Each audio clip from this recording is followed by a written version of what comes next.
Abnormal News, I'm Brad Bernards. A new exoplanet mission took to the skies early December 18th on a quest to better understand the metrics of distant worlds. Kate Isaac, ESA project scientist. CHAOP stands for Characterizing Exoplanet Satellite, and it's a small mission in ESA's science program. It's very exciting because what we'll be doing is following up on known exoplanets. More than 4,000 have been discovered to date in the 25 years since the first exoplanet orbiting a sun-like star was found. The Soyuz successfully deployed CHAOPS into Earth orbit about 2.5 hours after liftoff, representatives of France-based launch provider Arianespace said. Space.com reports CHAOPS' main mission involves examining bright, relatively nearby stars that astronomers know have planets orbiting them. Watching known planets orbit their stars is important to better understand certain characteristics, such as how long their orbits are and how big the planets are. Astronomers are interested in learning about the habitability of distant worlds, which depends in part whether a planet is rocky, closer to Earth's size, or gaseous, closer in size to Uranus, Neptune, Saturn, or Jupiter.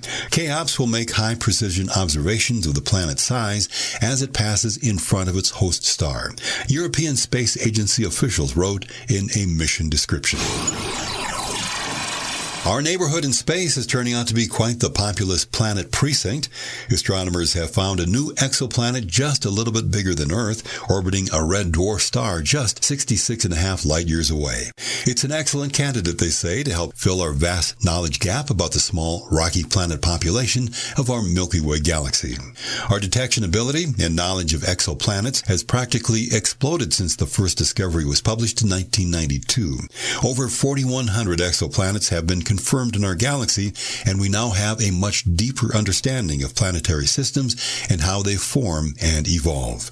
But since we're looking for small, dim, or dark things that are very hard to see from a distance, naturally most of the confirmed exoplanets are chonkers.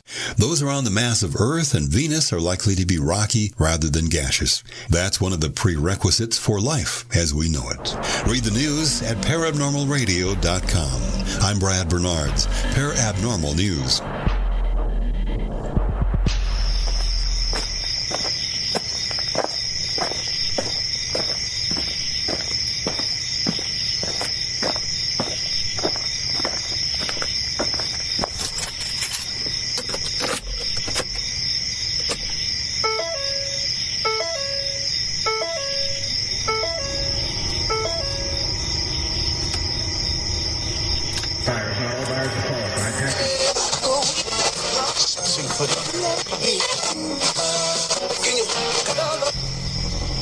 Message is being broadcast by the Department of Defense of the Republic. At 2 a.m. Eastern Standard Time, multiple unidentified objects were confirmed to have entered Earth's atmosphere. Discovery Houston, 20 seconds to LOS T-Drift.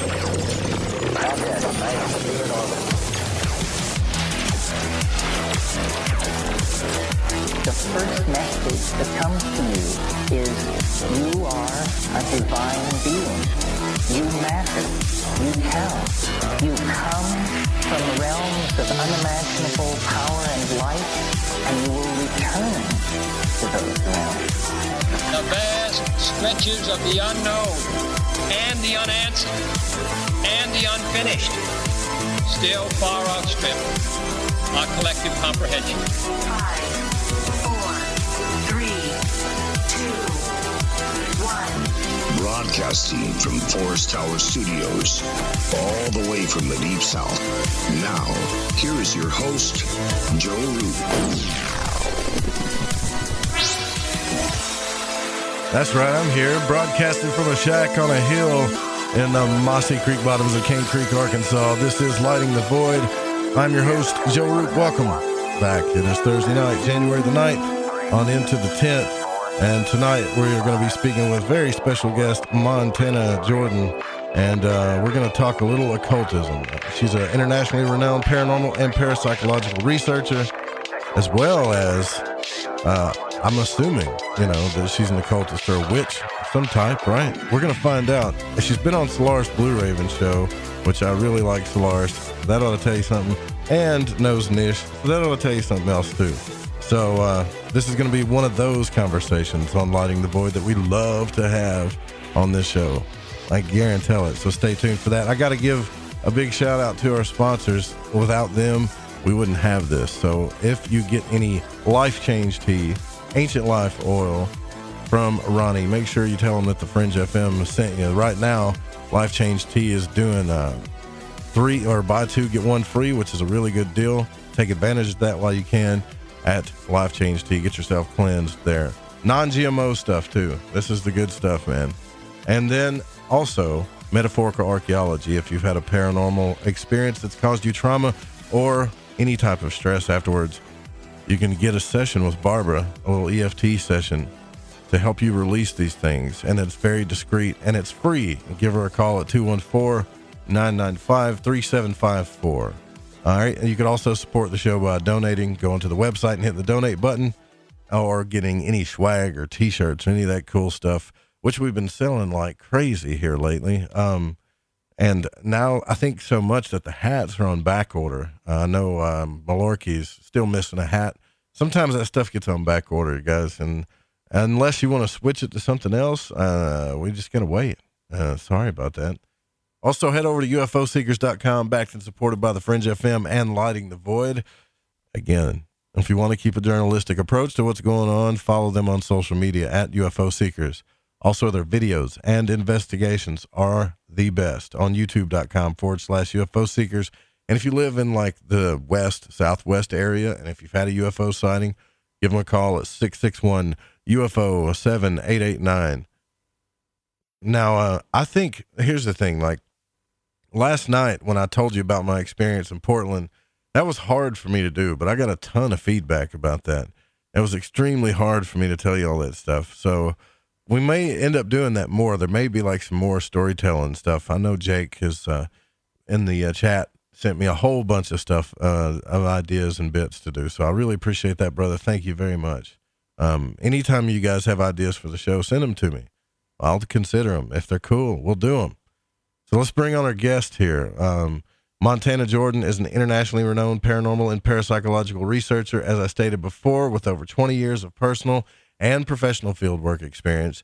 She has an academic specialty in occultism and the esoteric, and is employed as an independent consultant to several local and intercontinental research organizations. Montana is also a published freelance writer, specializing in holistic healing and all things occultic. In addition to taking on casework and holding lectures, she teaches classes on occult-related topics and is a cast member, a cast member of the Travel Channel's brand new show, It Feels Evil. Montana is a proud 2-time direct descendant of 2 distinct bloodlines from the Salem Witch Trials. She's the 10th great-granddaughter of the historical Susannah North Martin, who was hanged in 1692. And she is also the 10th great-granddaughter of the historical Rebecca Shelley Addington Chamberlain, who died in prison in 1692 while awaiting execution. That is very interesting. Montana maintains that because ghosts are interdimensional energies, the whole of the paranormal and parapsychological fields are subtopic to the studies of theology and spirituality. Both an ordained minister and pagan priestess, she has obtained her PhD in holistic theology. A Whitefish, Montana native, she presently resides in, Portland, Oregon. Welcome to Lighting the Void, Montana. It's cool to have you. Hi, thank you so much for having me, Joe. That is quite a mouthful. I need to shorten up that bio. No, all that stuff's important now, especially, damn,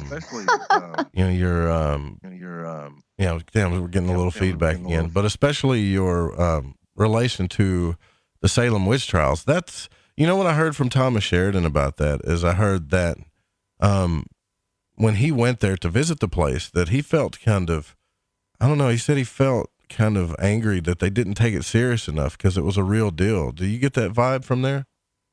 I actually have yet to go to Salem. I keep putting it off because I have a big project that I'm not ready to announce yet, but I have something in the works. And even though it's been really difficult for me to not go because I'm being called to that area and being drawn to that area quite in-depthly, I am waiting to go to follow through with this project because I want it to be very organic. I want my first experience to be on camera, and I want it to be legitimate and completely natural. So I'm waiting until this project is getting more headway before I go. Right on. I can understand that. Well, tell me about your work and actually what got you started in this. And then after you tell me that, I'm going to ask you some crazy questions about Portland, by the way. But yeah, tell me how you got started in all this. Cool. Yeah, thank you. And before we do that, I just wanted to say thank you very much for having me on your show. This is my first guest appearance on your show, and I've heard a lot of good things about you and your program. So thank you for having me, and thank you for Niche for referring me to you. So yeah, you mentioned Niche and Solaris earlier. Hi, ladies. They're probably both listening. Love you, girls. So yeah, to add to that bio, I am a busy lady. My most recent project is being a cast member to the Travel Channel's brand new TV show, It Feels Evil. So we are very excited about what the future holds in regards to that. So stay tuned for more about that. And so on top of traveling so much and filming, I also conduct full-scale professional investigations here in Portland, outside of working with It Feels Evil, outside of working with my TV show. And then I also work as a independent consultant for various organizations. They reach out to me when they need some expertise in something occultic or extraterrestrial or paranormal, what have you. And then I also teach classes and hold workshops and on I think my bio said all things occultic. My go-to occult tool is the Ouija board. I teach classes and hold workshops on the fundamentals of the Ouija board. So that's super fun for me. So I also do one-on-one personal consultation work with clientele. So I will very often get emails from people, who believe that they are experiencing a haunting, or I get a lot of messages from neophyte witches that are looking for some guidance. So I do a little bit of everything. Wow. Yeah, that's a lot. Okay, so you're doing this show it's called It Feels Evil. It's coming up. I visited the Shanghai tunnels with Clyde Lewis from Ground Zero and JD Lewis from Real Talk. And I got to tell you, I don't know what you're going to talk about in that show, but that place did feel kind of evil. And we actually went underneath. Where were we underneath? We were underneath like a different part than they usually go to, and it was late at night. Have you visited the Shanghai tunnels there? I absolutely have. Yeah, I've been there several times. And I was also on Clyde Lewis's show a few years back. But with the Shanghai tunnels, it's so difficult to describe. It's one of those experiences that you just have to go and embody it for yourself, And for me, I didn't feel anything evil down there all the times that I've been down there. But I also have a different definition of the term evil, I think, compared to the general public because of my background. But the Shanghai tunnels is definitely paranormally active and a definite hotspot, and it holds so much dark history, and it's so beautiful simultaneously, though, like going down there and conducting investigations and just really allowing yourself to embody the energy of the place and to honor all of the people that have come and gone from that place. I recommend anybody, whether they're interested in, hopefully spotting, something paranormal or having a parapsychological encounter, to, when you're in Portland, definitely check out the Shanghai tunnels. It's creepy, but the good kind of creepy. But I'm a creepy girl. I like creepy. So yeah, we went down there and had, I don't know what we were like directly under the museum. And, when we went down there was no light. Like we had to provide all the light and everything. And, there were a few times when things just, I don't know how to explain it, where you feel like this, chill take over and your breath changes and you can see your breath. And yeah, it was one of those, that's the first time that's ever happened to me, because I never believed in that. Really? Right? Like, yeah, the coldness, the cold spots you see on TV and stuff. Well, yeah, I experienced it, and then we recorded everybody's breath changing, and I was like, this is weird.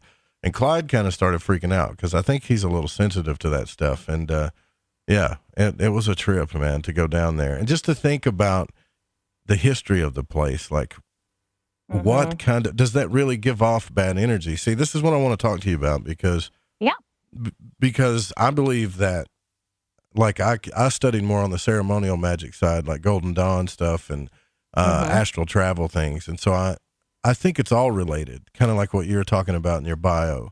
But to what extent, I do not know. All I know is that it freaks me out to think that there are spirits that are trapped, right? Because, I mean, that could be one of us. What if we get trapped? So, what are your thoughts on that? Like, why do spirits get trapped? Why do they get stuck? That is a good question.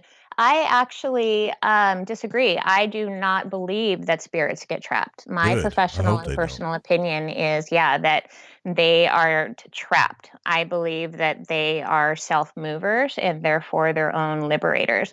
I believe that they are where they are by choice. And it might not always be a cognitive choice. It depends on how that person may have passed and the amount of emotional trauma or physical suffering they may have endured as they were dissociating their physical body from their spiritual body, right? Because everybody has different levels and their own different thresholds and their own backgrounds.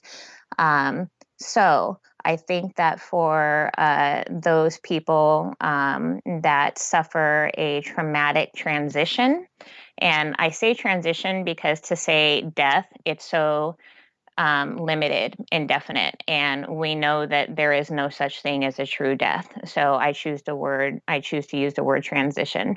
So these people that go through their transition, when they leave their physical vehicles, or I call mine my meat sack, my stupid meat sack, that it depends on, I think, and from what I've seen over the years working on the field and working closely with different clients that have suffered a lot of trauma and a lot of death in their lives, that it depends on how that person died, the amount of trauma and suffering they may have endured. And that means when they transition through, sometimes it just takes them a little bit longer to recognize what happened or where they are, or to truly let go in order to understand what is happening and to be more free.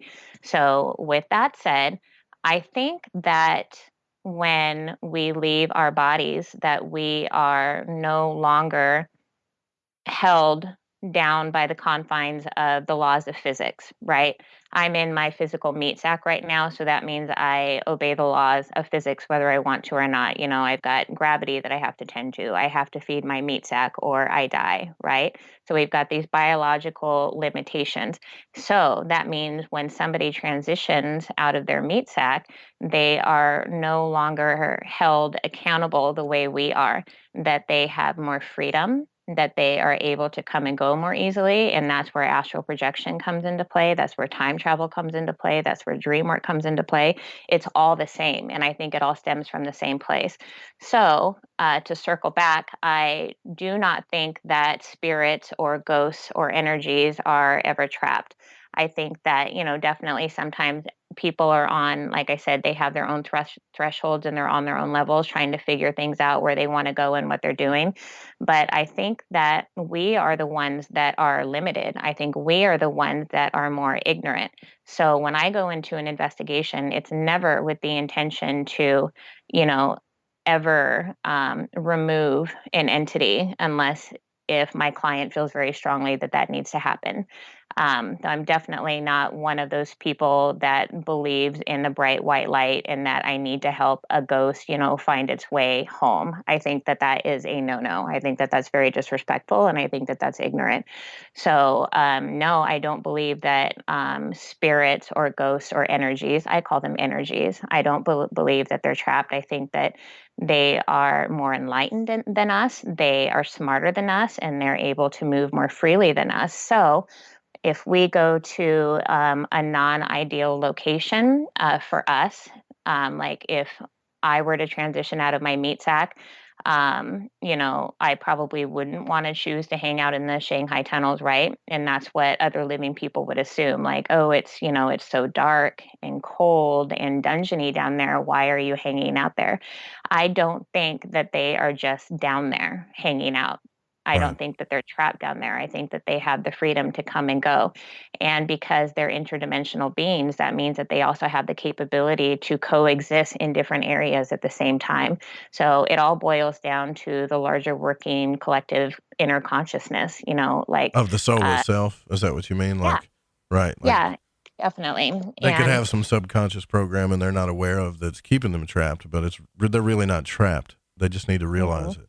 Right. Yeah, I don't think they're trapped. And I think that because essentially, I'm not a big fan of the word haunted because that denotes a negative connotation, a negative emotion, right? So to say that something's haunted, like, oh no, that's something bad, that's like a ghost watching me, that makes me uncomfortable. So I try not to use that word. However, scientifically speaking, because we know that we are all made up of energy. And scientifically, we know that energy is never destroyed, that it just alters and transfers. Ergo, when we die, we don't actually die. There is no such thing as a true death. Our energy alters and transfers into something else.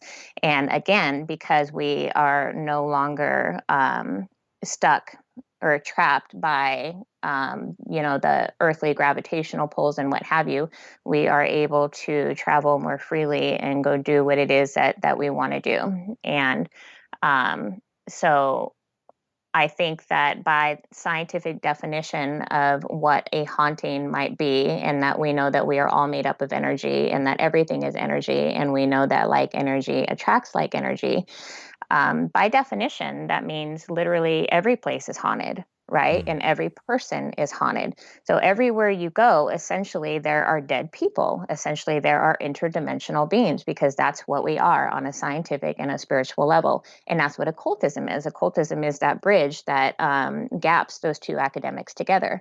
And it's all very simple. So I think that the spirits and the energies that are in the Shanghai, I don't think in the Shanghai tunnels, I don't think that they're just down there hanging out, that they're trapped. I think they come and go in accordance to the different energies and the different factors that are happening around them, what might be happening in the cosmos, where they're getting their energy from. And I think they come as we come. So if I go down to the Shanghai tunnels, so let's say you and I, let's say next time you're in Portland, you and I go to the Shanghai tunnels, I have the tendency to draw out more energy. So that means next time you're in the tunnels and you're with me, you're probably going to have more experiences. So there are always different factors to key in. So cool. Well, thanks for explaining that. Yeah, it's. I get my questions from more of the astral travelers like Robert Monroe and stuff, but understanding that they didn't know a lot about what they were doing either. They were just journaling what was going on around them, and that they would run into people that didn't know they were dead and stuff like that. But in the end, I mean, even in his third book, he realized that a lot of the stuff he was running into is just parts of himself. At least that's what he said. I love that. Yeah, that's beautiful. And that is like the parapsychology of it all. And that's what's so exciting about where we are right now. We're in such an exciting time spiritually. And there is so much happening in the cosmos right now. And especially tonight, right now, we've got the full wolf moon that's going to be happening tonight in the eclipse. So tonight's actually a very powerful night for everybody that's listening. Tonight is a great night to unleash your inner wolf and do some moon magic and manifest. But it's so exciting right now where we are, where I am as a paranormal and parapsychological researcher, being so active in my field and within my academic circles. We now know that it's not so much about ghost hunting anymore. Ghost hunting is kind of done. It's kind of over. It's been done. We have a better understanding of, what deceased means to us, and we know that there is an afterlife. So that means that our academic research work has to transcend beyond the paranormal and into the parapsychological part of it. And that means, just to comment on what you had said, it's about the self. the parapsychology of it all, like what is our individual relationship with our own metaphysical environment, and what does that mean, and how is it that I can apply these certain things, and what kind of magic can I manifest, and this all falls under the category of ESP and mediumship and channeling and telepathy. It's all literally the same thing, and it all comes from the same place. It's so exciting. So tell me then when someone says evil, right? What do you think? What's your definition of evil? I actually appreciate you asking me that question, because the fact that our brand new TV show is called It Feels Evil, it actually already denotes a certain imagery. So, and it might not always necessarily be accurate. So we are in, the Western Hemisphere. We're in North America. Some people argue that, we started off as a Christian nation. We did not, but that seems to be, a general consensus. So that means that the words good and evil tend to erupt a very Christian imagery for people, for the general public as a whole. And that is not accurate. It is ignorant, and it's a little bit dangerous, actually. So I try not to use the word evil, or at least when I do, I try to explain that I don't necessarily mean like, oh, this is something so bad. This is something, that's going to hurt you. This is something that's dangerous. That's not necessarily what that means. So I choose to use a softer word, which is something negative. So if, let's say, for example, I've got a spirit that's standing in front of me right now, and let's say that it doesn't feel good, it's making me nauseous, or it's whispering, bad things into my ear, and it's letting me know it doesn't, want to be here or whatever. Somebody with a different background than me would be like, oh, that's evil. That's obviously, they're being aggressive, and then jump to the conclusion of thinking that it's something demonic. And I'm not a big fan of the word demon either. So I choose to use the word negative to say, yes, well, this is a negative energy. It doesn't feel very good right now. However, we also know scientifically that we need the dark in order to have the light, and that we need death in order to have life. So it's about honoring the darkness. It's about honoring the fact that this is the yin and the yang, and how it applies to the calculation. So it's not so much about being scared of something that you feel is evil or negative. It's about understanding the relationship that it's having with you in the metaphysical environment, and looking at it from a pure parapsychological perspective. So it's not really a moral thing, so to speak, is what you're saying. Like certain things may feel evil, but they're just negative energies, basically, is what you're saying. Yeah, that's what I would say. And I guess everything does boil down to, morality, but certainly, not religious. So I think that I think if we're looking at a scale, morality is on top, spirituality comes below that, and below that would be institutionalized religion, because we know we don't need religion in order to be moral. So I think that it's important for people to recognize that certain terminology is limiting, and it's not always accurate, and it's not always respectful to label something and to put it in a box and file it away.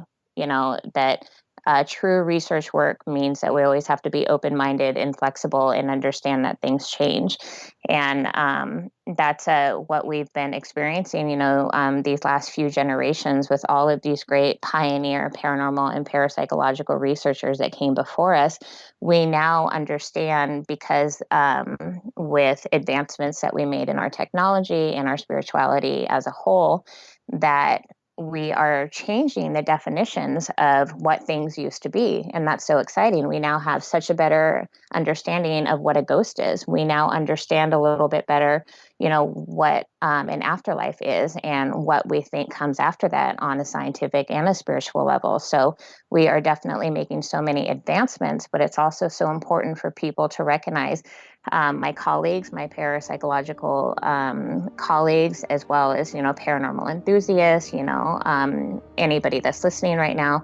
I talk about this all the time. It's so paramount to remain open-minded, to always be flexible, and to give yourself permission to change your mind and to really experience things and to meld with that. However, it's about a healthy balance between open-mindedness and skepticism, to always question yourself and to always question what's around you in order to really get to the bottom of it. Wow, well said.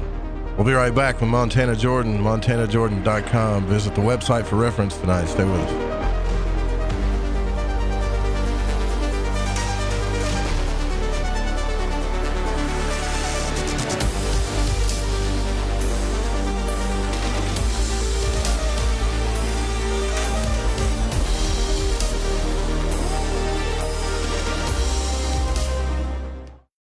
This is Corbin, son of the one and only Joe Roop, and you're listening to The Fringe FM. I think by now we can get the information. I love magic, and on Lighting the Void, each and every week, you will get to hear shows about magic, mysticism, and many other subjects that stretch your mind and imagination. So when I got my mind on the magic and the magic on my mind, I listened to Lighting the Void on the Fringe FM. It's magic.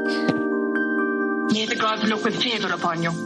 You're wondering what we're going to do to you, aren't you? Introducing Shadow Light Tarot from Waking Canvas, the Fringe FM's new contributing artist, Eric Tesey. This hand-illustrated black and white self-published deck serves as a reinvention of the tarot, never before witnessed. Each of the several suits of this 88-card deck lineup form an infinite panoramic scene. Even the included visual companion guidebook is entirely hand-illustrated, cover to cover, with beautiful visuals and esoteric symbols and artwork. The newly released deck comes in a custom magnetic box with its own travel pouch. The Shadow Light Tarot Premium Deck and its travel-sized mini deck Wonderlight Tarot are both available now from wakingcanvas.com. If you use the code word FRINGE, that's F-R-I-N-G-E at checkout, you'll receive an extra 10% off your entire order. To discover more, including a free reading and time lapses of all the illustrated artwork, make your way over to wakingcanvas.com today. That's wakingcanvas.com.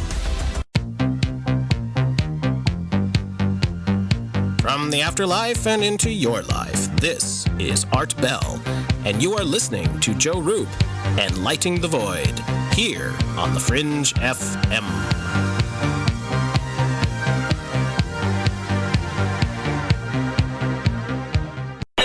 Okay, nurse, let's get this man to the ER stat. Right away, doctor. We see this every day. Heart attack or angina pain due to blocked and clogged arteries. Chelation can remove obstructions or blockages from arteries and help avoid painful and expensive surgery. Now there's Angioprim. It's a liquid oral chelation product that you take with juice. You start to feel the results fast. Angioprim increases blood flow all over the body, and that means more energy and strength to take on the day with less aches and pains. 60 years of research has gone into chelation, and Angioprim is the result. A safe and easy way to unblock your veins and arteries from buildup that slow circulation. Paging Dr. Jones. Please report to the emergency room right away. Log on now to angioprim.com. That's ANGIOPRIM.com. Or to speak with a trained consultant. Give Angioprim a call at 954-882-7221. That's 954-882-7221.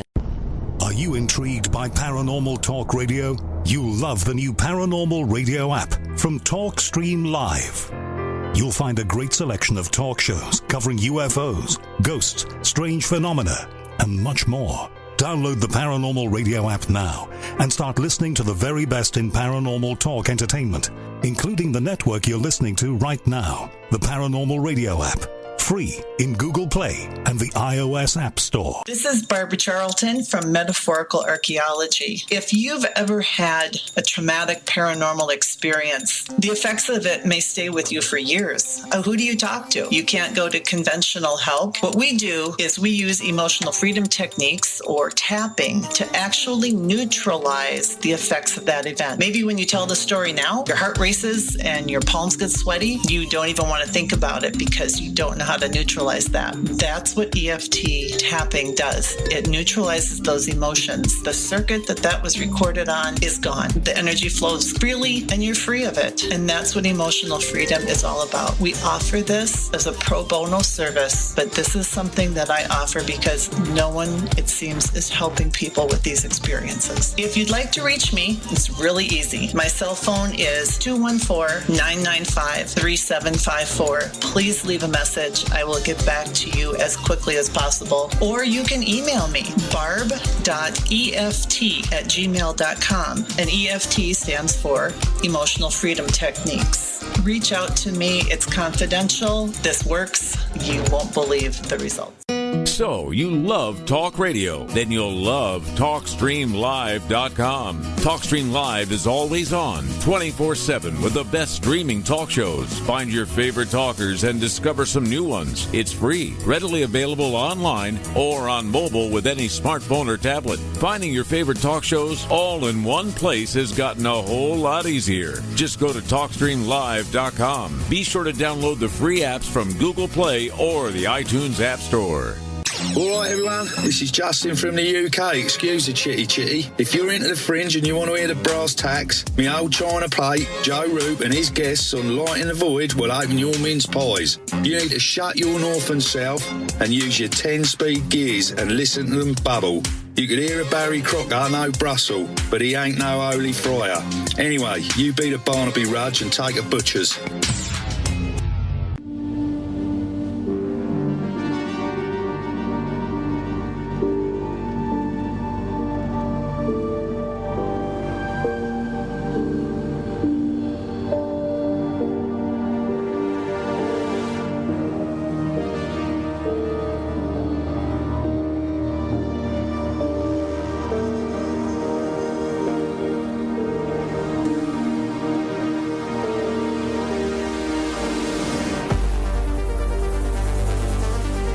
Welcome back to Lighting the Void Radio. I'm your host, Joe Roop.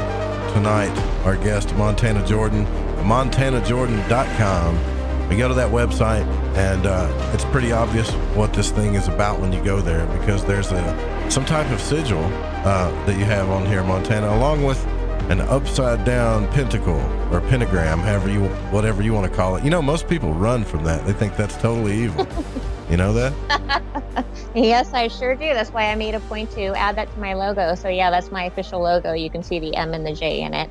I had my buddy Robbie Wayland make that for me. He did an amazing job. So yeah, I'm very proud of that logo. And I made a point to put in the pentagram, and I made a point to have it inverted, because it's for me, I am all about embracing my individual darkness and helping people embrace theirs, because I believe that your individual darkness is something to be honored and not feared. So I wanted the pentagram in my official logo to be inverted to create the illustration of, pointing down darkness, pointing down, being in touch with Hades, or being in touch with, of course, the Christian theory of hell. So just really looking at it from a non-religious standpoint and understanding the spirituality behind it. Yeah. So when you say in touch with your darkness, is this like shadow work, or is this more like that you have a dark side and you embrace it? Yeah, all the above, everything you just said. So everybody has a shadow self. Everybody has a non-shadow self. Everybody's got darkness in them. Everybody's got lightness in them. And so to circle back to what we were talking about before the break, we understand that the way our natural animal kingdom works is with opposites. So light and dark and life and death, that we need these certain things in order to keep our cosmos to be functioning at a proper level, right? So again, because we were brought up with the theory that this is supposed to be a Christian nation, that this is supposed to be a society, a civilization that's based on institutionalized religion, that we are told from an early age that, darkness is bad, or, that negativity equates to something demonic. And all of that is so inaccurate, and it's very disrespectful at like a truly spiritual level. So it's about, again, looking at it from a parapsychological point of view, and really digging deep down inside yourself to figure out, what darkness means to you as an individual. And for some people, that might mean facing their fears and realizing that the negativity that they were feeling or that they were embodying was more fear-based, and, relinquishing themselves of that, or, to just understand that that witchcraft and paganism and magic as a whole isn't always about being light and happy and, like fuzzy and rainbows and puppies and butterfly kisses, that true spirituality and unicorns and glitter and tiaras. Well, paganism's taught me quite a bit. Like from when I started studying ceremonial magic, it took, you can't help it. If you study magic, you're going to pick up something about paganism. And see, I grew up Christian, right? So I had to learn. It was hard for me to accept things at first, but then you realize, hey, like the old gods and some of the stuff was around long before we ever had Christianity. And there's a lot of the same stories that are being told. And I think paganism and looking at alternative spirituality, which I don't even think it should be alternative, by the way, but looking at it really allows us to get more real with ourselves, because everything else is kind of like an illusion. If we pretend like everything's always love and light, and we're living in an illusion at that point, Exactly. Yeah, I agree. That was well said. And yeah, that was exactly the point that I was just getting at. So you were on the same wavelength as me, that true spirituality is ugly. True spirituality is messy, because that means that you are forcing yourself to really dig down deep to discover who you are, and again, what your fears are, and what makes you tick, and what's truly important to you. And that's what true spirituality is. That's what morality is. And again, you don't need institutionalized religion to do these things. And it's understanding that it's not always about light work. It's not always about angels and clouds and things that make you feel warm. It's about the other stuff. So I have never, I don't relate to those people that call themselves light workers. I don't see those kinds of things. I see the dark stuff. I see shadow figures. I see entities that have horns on them that, would represent Baphomet. I see ugly, nasty things that come at me. So by definition, that would almost make me a darkness worker. I'm definitely. Well, so when I talk about the darkness and people embracing their own individual inner darkness, it's about understanding the yin and the yang, that there are so many wonderful, beautiful things in the universe that are there to be embraced if you just open up yourself to them and recognize them and realize that you don't have anything to be afraid of but yourself. Yeah. So when people talk about negative energies, right? So I've heard them called things like elementals, thought forms, attachments. There was a guy, Dr. Stylianos Ateshlis. I mean, he was I think he was like a Christian mystic, but he embraced this stuff too. In fact, he talked about these things. He called them elementals, that we get these attachments and we don't deal with them because they scare us, when all we really need to do is just see what they are, is just their negative energies. And when you say negative energies, though, are we talking about stuff that's been around for thousands of years, or are we talking about stuff that's created via thought forms by us? Or what do you mean? Oh, good question. I would say absolutely both. It depends on the circumstance because everything is circumstantial, right? And we know that the variables that they are always changing based off of somebody's emotions, based off of, if how close they are to a specific magnetic field, what is happening in the cosmos during that time. There are so many factors to key into specific calculations. So everything is ever changing. So it's important to remember that. But I think that something negative, and again, that doesn't mean something bad from a scientific perspective, just something negative, something that is the opposite, right? And we know that we need both of those things in order for everything to work, in order for the world to turn, in order for things to manifest. And that if something is negative, it doesn't mean it's evil. It doesn't mean it's bad. It doesn't mean that it wants to hurt you. It just means that it may not fall under your understanding of something light or something good or something angelic. So with that said, there definitely are, negative, like bad, cranky, unhealthy, toxic energies out there, right? So toxic might be the better term to use to describe that. So if something's negative, it doesn't mean that it's bad. If it's toxic, then it's bad, right? So you've got this different spectrum, and it's all circumstantial. It all depends on the environment and how that applies to you or how you apply to it. So, for example, if I'm conducting an official full-scale investigation and let's say I'm at a private home and my client is convinced that there's something bad, something toxic, or something aggressive in their house, and they just want me to validate that for them, right?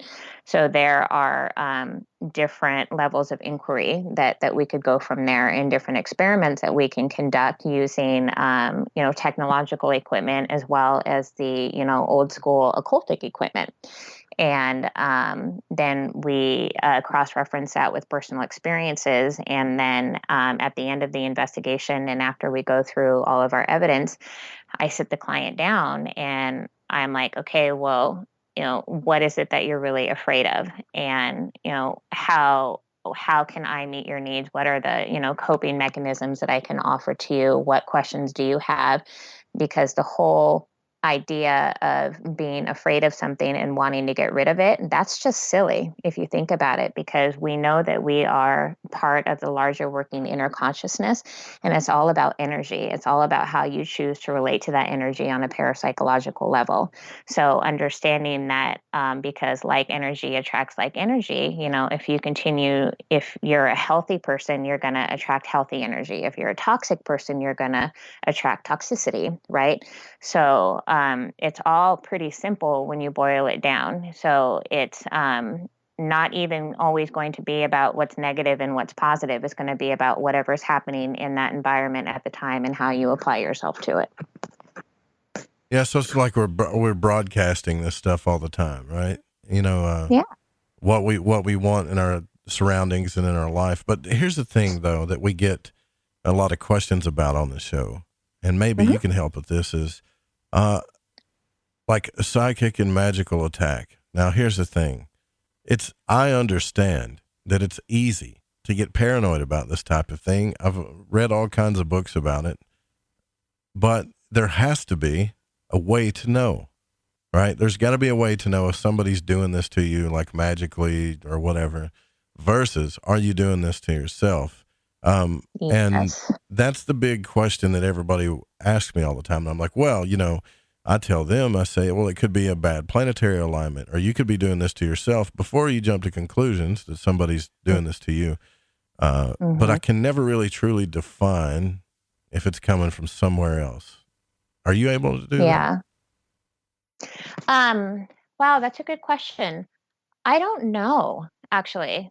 That would definitely be difficult. It's again, there are factors, and you can pinpoint these certain variables and boil it down, but I think the fundamental, this may not answer your question, but I think the best way to handle this, if something is happening to you and you don't know if it's external or internal, fundamentally, even if it is something external, even if somebody is, waging spiritual warfare or what have you against you, it still always boils down to the self. It still always boils down to you and what your responsibility is and how you apply that to you and your own energetic barrier.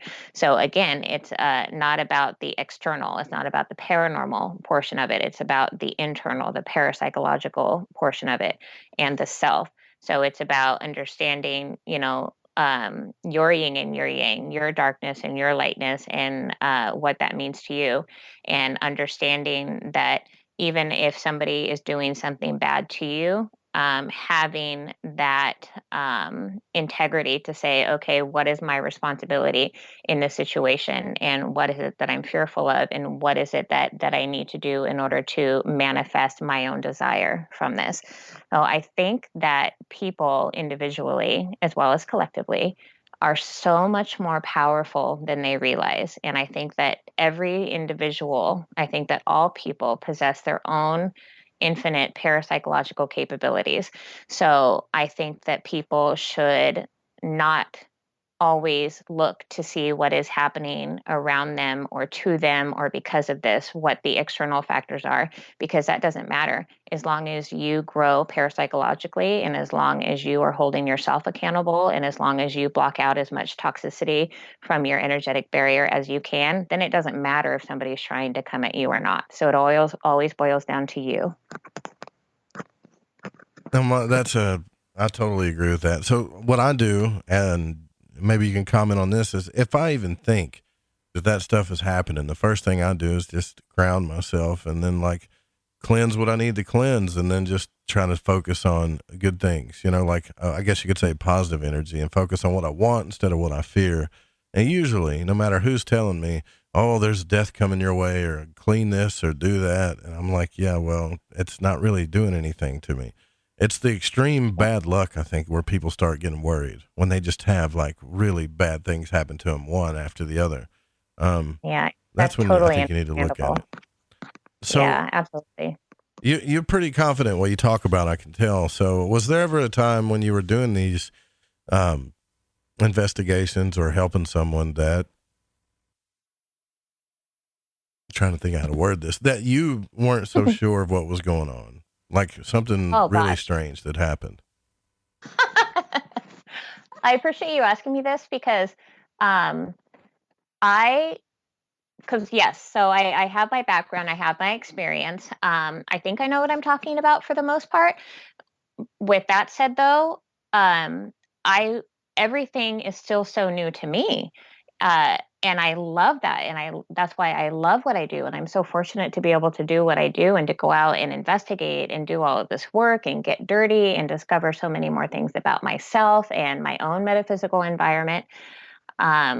So I often feel like a baby. I often feel like a neophyte, because even if I uncover something new, if it's external or internal, I'm like, okay, great. Now I have to figure out what this is. Like, crap, this is going to put me back another month, and that's what true spirituality is. And that's what I meant when I said earlier that, true spirituality and true enlightenment and the path of is messy. It gets messy and it gets complicated and it gets really frustrating. And that's what it's supposed to be. We are supposed to engage ourselves truly and fully within our human experience. And that means all the good and all the bad and all of the beauty and all of the growth that comes out of that. That's what true spirituality is. And that's the exciting component behind parapsychology as a whole.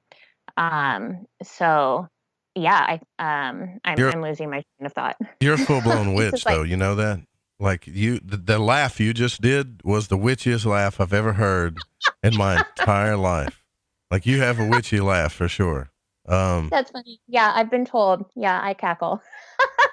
Jesus. That's pretty creepy, right? If you think about it, it sounds like a Sherry Moon zombie kind of, but worse, more witchy, but, I love it. That's funny. But yay, thank you. But yes, no, I was like getting all distracted. So to answer your question more concretely, yes, I feel confident when I go into certain situations, whether it's one-on-one or whether it's working, with a group, or whether it's an investigation with my TV show, with my team. I am confident, and it's important to remain confident, but this confidence has also costed me a lot. I have worked for years shedding certain areas of myself and really allowing myself and my environment to get messy so that I can really learn to dissociate my spiritual body from my physical body. And again, that's the definition of parapsychology. Uh-huh. So I'm confident, but I try so hard to remain as open-minded enough to understand that I have to give myself permission to change and to be flexible and to be pliable. And again, because that's what true spirituality is.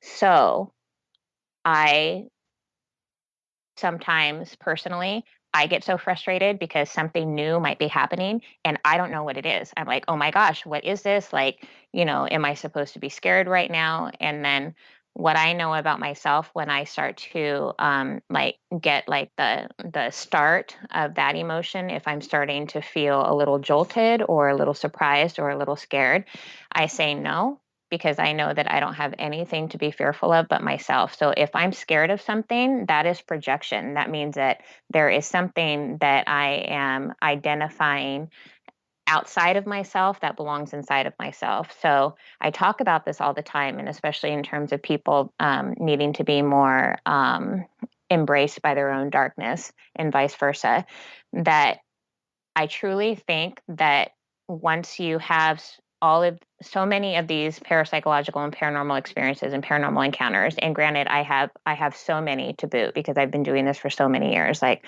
all of the crazy things that I've encountered and all of the crazy things that I've seen, that I understand. It takes a lot to get you scared, I imagine.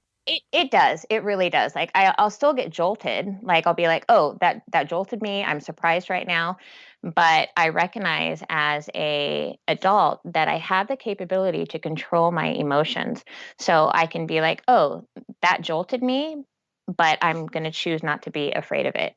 My automatic go-to emotion doesn't have to be fear. If I'm fearing something that's happening around me, then again, what is my parapsychological self-accountability in this situation? Why am I being fearful of it? What is it that's inside of me that I'm fearful of? So it always circles back to me. It always circles back to the self. And that is how I'm able to, do all of the scary investigations that we do on my TV show, It Feels Evil. I have been getting so many emails and messages from people that are like genuinely worried about me because our TV show is so new and is so unprecedented that people are like, wow, we thought you were a typical ghost hunting show and you're not. You're actually out doing a bunch of other weird, crazy things. And this is very scary. How are you not scared? And it's not that I am not aware of what's happening and always making sure that I'm safe within myself and my own energetic bubble, and that I've got my team backing me up, right? Because we're doing some pretty scary things.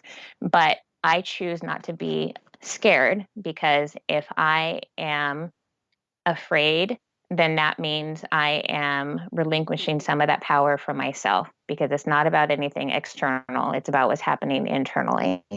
So so while I'm confident, I am still learning. I'm still learning something new every single day, and it's amazing, but it's also frustrating. And that's why I'm so fortunate that I have such a great circle of friends and family and colleagues that I can look to if I ever need assistance, like Solaris and Niche. Like, they are my girls. I am so fortunate to have those beautiful, powerful, witchy women to back me up when I need them. So continuing to move forward always. So you well, damn it, we got to take a break. So look, damn it. Yeah, I want to talk a little bit about I want to talk a little bit about some of this, a little bit more about this TV show too, by the way. But look, If you guys want to call in too, you can. It's 1-800-588-0335. We'll be right back with Montana Jordan. Go check out the website, montanajordan.com.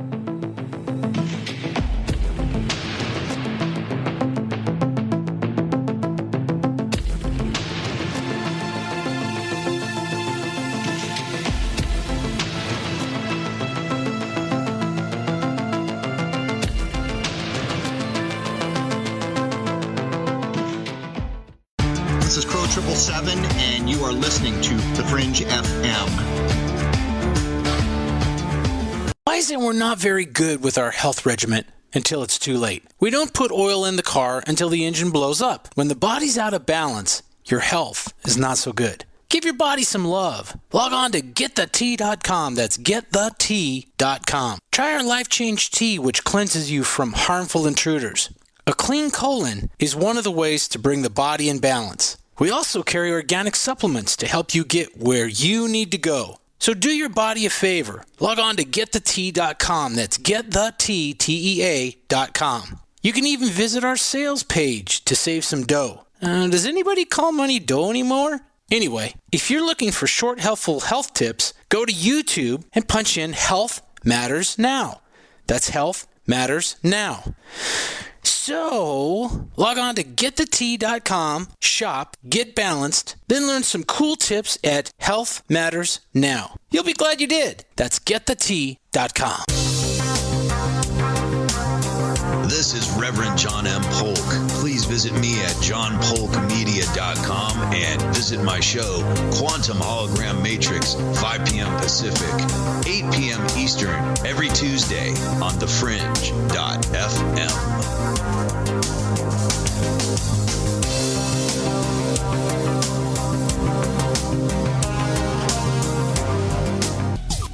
Hey Fringe FM listeners, did you know that when you're on the road with limited data or no Wi-Fi available, you can still listen to every minute of the Fringe FM by calling 701-719-3971. No smartphone, app, or internet needed. Saves your data plan and no extra cost if you have unlimited minutes. Call 701-719-3971. That's 701-719-3971. Listen to the Fringe FM on any phone, anytime, anywhere. Hey, is that a new music app? Yeah, check it out. Surfer Music Discovery. It links to thousands of online stations, but the twist is you see the song names and artists that are now playing live. That's different. No guessing. Looks like a waterfall of music. So many formats. Rock, oldies, country, R&B, jazz, and a whole lot more. How's that spelled? Surfer. S-U-R-F-R. Is it expensive? It's free. No need to sign up or sign in. Get the Surfer Music app free from Google Play or the App Store. You can tug all day long on a carpet that's been glued to the floor. Then you hurt. There are many strong glues out there. Let's see, there's liquid nails and Gorilla Glue. You ever try to remove 3M 5200? That adhesive is strong. Then there's bathroom caulk, silicone rubber, adhesive tape, super glue, flex tape, and stickers. Graffiti. Scientists have come up with glues that stay stuck and can't be removed. Until now. Until Handyman Formula by DeBond. That's right. 95% of adhesives become unstuck when you spray Handyman Formula directly on them. Just spray, wait a few minutes, and remove. It's amazing. Most adhesives become unstuck when you use Handyman Formula. Visit DeBondCorporation.com or MCMaster.com. Call 561-575-4200. This stuff really works. Handyman Formula by DeBond, a great Christmas gift. Hola, Fringe listeners. This is Dave Cruz of Beyond the Strange, and you're listening to The Fringe FM.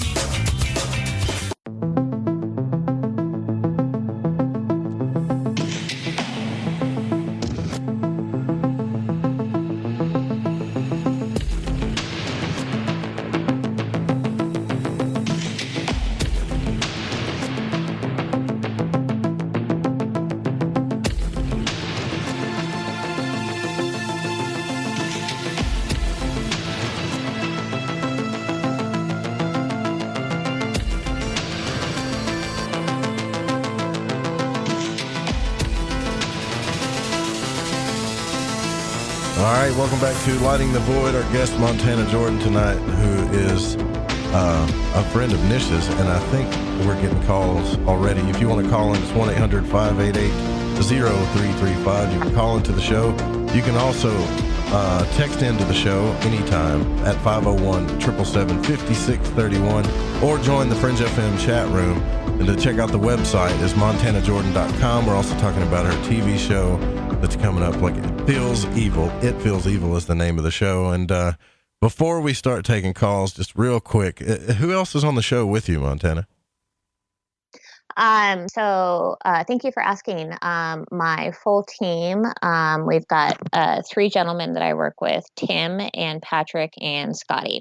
And we all come from different backgrounds and different belief systems. Well, especially me. I'm always the weirdo.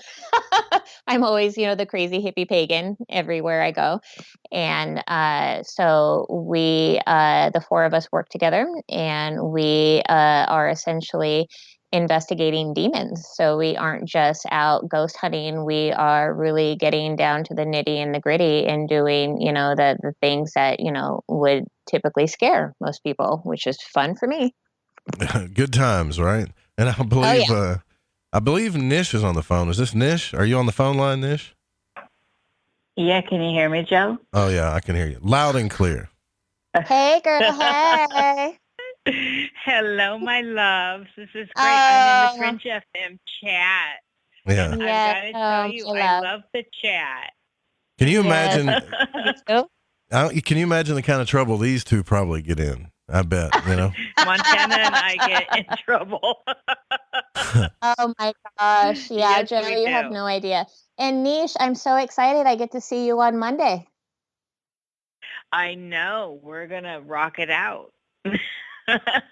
Yeah. So, Joe, Nish and a bunch of us, like a bunch of my Mason and pagan and Viking friends, we're all going to see the High Lung concert here in Portland. So this is going to be my first time seeing them live. I'm super excited. And Nish and I we always try to go see new shows together. I had never seen Chelsea Wolfe live before, and Nish took me to a Chelsea Wolfe show a couple months ago, and it was incredible. So I love that both Nish and I. Yeah, it was her Unplugged tour. Oh my God, it was so good. Yeah. Oh, it was incredible. Like we were both sitting there like with tears in our eyes, just like sucking her in. So you're saying I left Portland at the wrong time, probably. You left it at the wrong time. Sure did, Joe. Yeah. That's that whole, what I was talking about last night is that whole place does have this, it does have like a dark vibe to it, but in a beautiful way. Like even when I went out to the ocean, and I went to the woods. Everywhere I went had this dark kind of vibe, but it wasn't like an evil vibe. It was like, I think I understand a little bit more about darkness because I went to Portland. Honestly, I'm just being honest with you. Oh, that's really cool. But what I will say though, is when I came back here and I saw the sun, and the moon, stars and all that stuff. It was kind of like waking up from a dream too. That's how different it was from here to Portland. Yeah. So, yeah, it has its own vibe. Well, you're that's in for the sure. deep south. Do you have light pollution there, Joe? No, not really. You're out in the country, right? That's right. Yeah. Yeah, that's nice. When you're back, though, we should all go to, me and Montana should go to, I've never been to the underground. To those tunnels? Huh. Well, I've never been to them. I've been here so long. I've never been to the tunnels. Yeah, I know we've talked about that before. I think we should, and we should make something out of it. Like, I don't want to go down there and like just participate in one of the generic tours. So, I think that we should do something more with that. So I'll make some phone calls and see what I can manifest. But I would be honored to go down there with the both of you. So here's what I want to ask. Do something with it. I want to ask both of you this question, and I'll start with Montana. The Wolf Moon is coming up, right? And this is, so you were talking about this earlier, like release your inner wolf, do some type of manifestation. I'm starting to learn about, especially the moon, how to tap into the energies of the moon, the waxing, the waning, and all of this stuff, but I don't understand it all the way, right? Like I don't understand it too much. All I know is when I journal or if I do an operation or something, I always put down, where the moon is, the phase it's in and everything, so I can start to see patterns and stuff, but with these specific moons, do they really mean anything, like the wolf moon or the blood moon or anything like that? Do they really have specific energies to them? Oh my goodness, that's a good question. They absolutely do. And Niche is my elder and my mentor on so many levels and so incredible on every level that I will actually let her answer this. She's going to be better suited for this than me. Because I love you. Oh, no, I would. You're so bad. Okay, so this is terrible. I was just telling the Voidwalkers chat that I'll be back in when I'm off the call because I can't multitask. What was the question? What kind of do these specific moons? She's so one track minded, Nish. These specific moons. I know this is why when I'm focused, Joe, it's razor sharp. I got you. Well, I'm asking you about these moons, like the blood moon, the wolf moon. We got all these different moons, right? I know there's energy with the waxing and waning of the moon and what house it's in and all that, but these specific moons that we get all these titles about, like the wolf moon, that's actually, I think it's like 99% tonight and then full tomorrow. Do they really hold specific type of energies that are different from just the regular waxing and waning and what we're used to? It's a later thing in my understanding, and it's really just about the month the moon is in and what period in the month the full moon falls in. So if I'm correct here, the wolf moon is just it's the first full moon of the year, but it's the first full moon early in January, I think is right. I think it's called, I always knew it as the old moon. Okay, so if I'm understanding correctly, too, there's an eclipse that's supposed to happen along with it, right? Tomorrow. Our show last night was all about this with Robert Phoenix. There is such a major amount of unbelievable, crazy astrology this year, and the eclipse tomorrow that's going on with the all the stuff that's in Capricorn and that's Pluto and Saturn and opposing obviously the moon since it's an eclipse. It's so major, and it's the middle eclipse of two major eclipses. So the next one is July 5th, and the last one was just a couple weeks ago.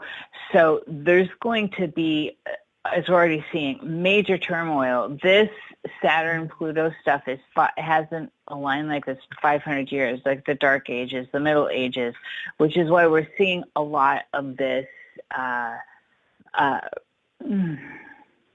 There are a lot of similarities people are drawing because this is what we do when we look at patterns, right? We go, okay, this alignment happened. What happened last time this alignment happened, and the time before, and the time before. And so you start to develop a pattern like an algorithm, right? And so this specific eclipse is intense. It's very intense. I got my southern drawl there. And, you sounded like, I was fixing to say, man, you sound like one of these girls here. It's an intense. That was sexy. Well, it's really I know. intense. Well, I have all that family in Georgia. So you remember, I have all that family in Georgia. Marietta, Georgia. Marietta. Anyway, so I'm off the hook tonight. I love it. This is... I know. Oh my God, I love Montana so much.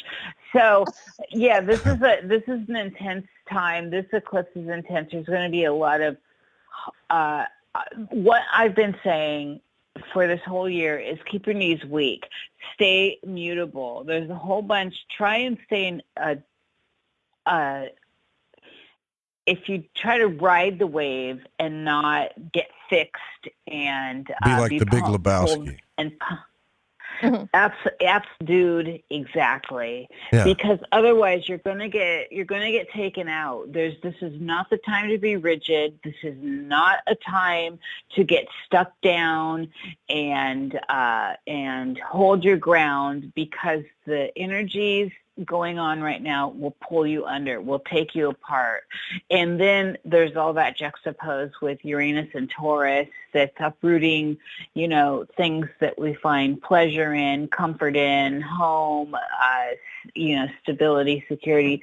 It's time to just get in the mode where you can just find the mystery and excitement in all the major changes, because it's going to come to your house too.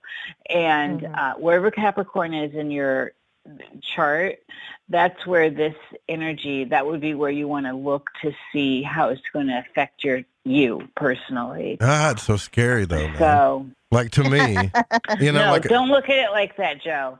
Don't look at it like that. I think that's the wrong way to look at it. It is change. It's intense. Exactly. Like Joe, Montana always says, yay death. Exactly, yay death. Yeah. So Joe, you weren't listening when I said that we don't have anything to fear externally. If you're fearing something, if you're feeling fearful, it's something internal. So that means it's your parapsychological responsibility to look within yourself. And no, I was listening to you, but I still know that I'm probably going to be, like, I get scared of the dark sometimes, like, I get really freaked out sometimes about planetary energies, especially, because of my chart. Like, I totally understand what you're saying. While all this stuff is happening, I just want to stay here in the shack and, like, drink Mai Tais and not do nothing. That's kind of like what I want to do, and just let it pass, whatever it baby. is. Well, you and Niche can you guys can drink your Mai Tais and send me out to go fight and to go rile shit up. I'm good at that anyways. Yeah. But Nisha, that was my side. Well, what do you want to rile up? Montana's a warrior. She's a warrior. You have no idea, Joe. She came to clear my house. There's been some stuff here, and Solaris did from afar, put an energetic grid around it. I had some crazy stuff going on here that I personally, Nish, needed help with. This is how crazy this stuff was.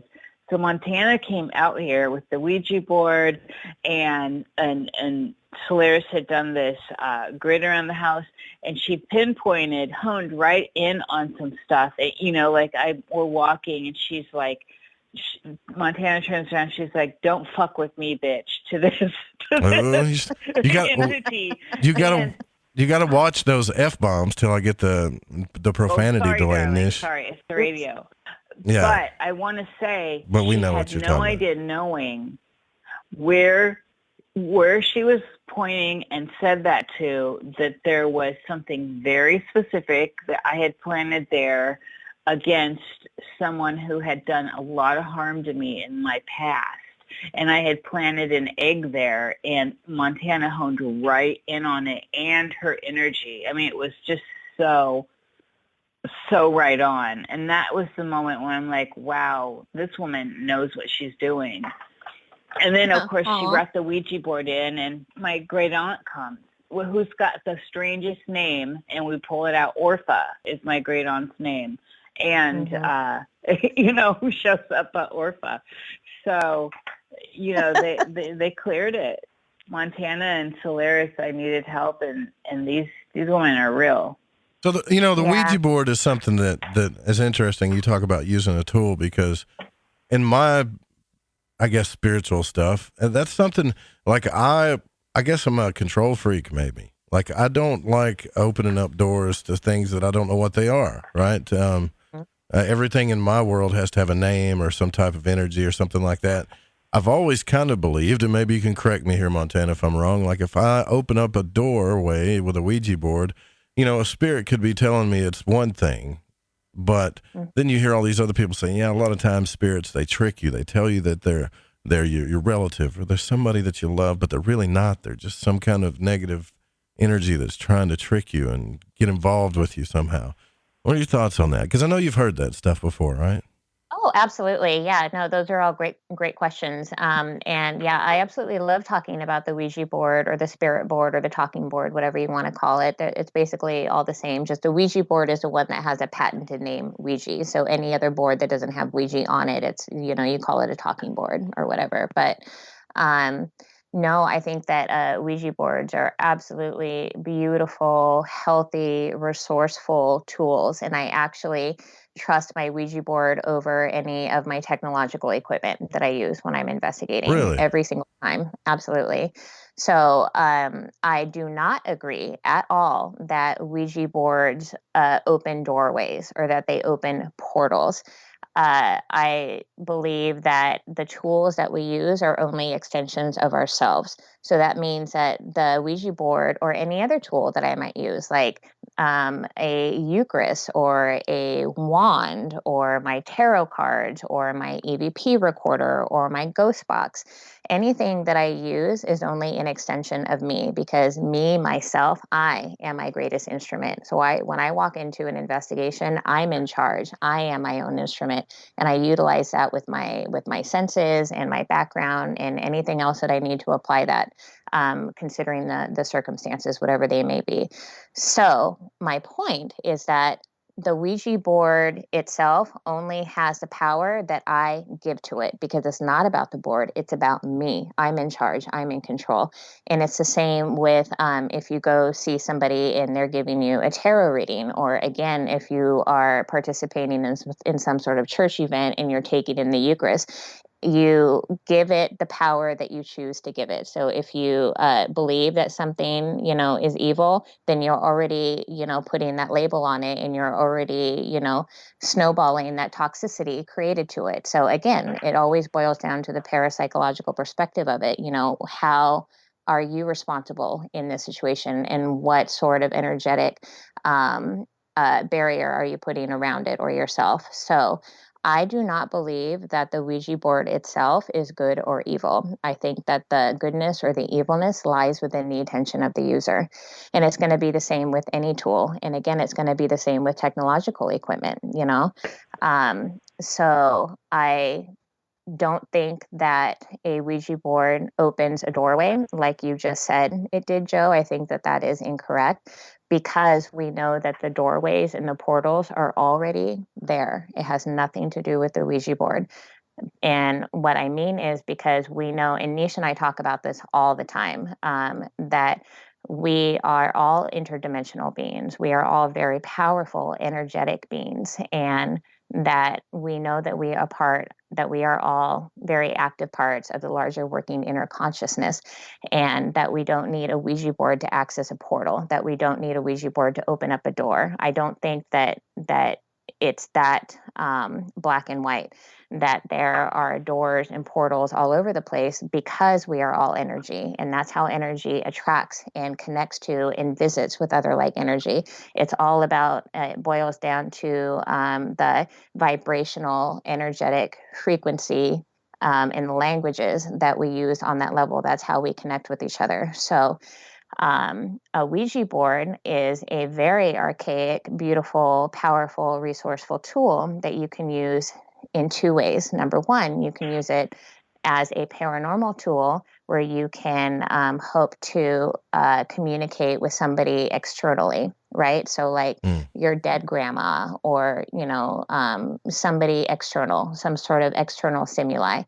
That's number one. And then the other way to use it, the number two way to use it, and this is what I talk about all the time, and this is why I promote people using Ouija boards. This is what I teach in my workshops, and I hold lectures on this. That the other way to use it, and the more resourceful way to use it, is as a parapsychological communicative tool. And that means accessing yourself internally. You can use the Ouija board the same way you use tarot cards. Absolutely. The same way you use tarot cards, where you can access your higher self, where you can get in touch with a different psyche of yourself. And it's very similar to when you're in a deep meditative trance, or when you're sleeping and you're in a sleep state and you're dreaming, or you're astral projecting, or if you're experimenting with psychedelics. whatever it is, whatever resource, whatever tool that you use to help dissociate your physical body from your spiritual body.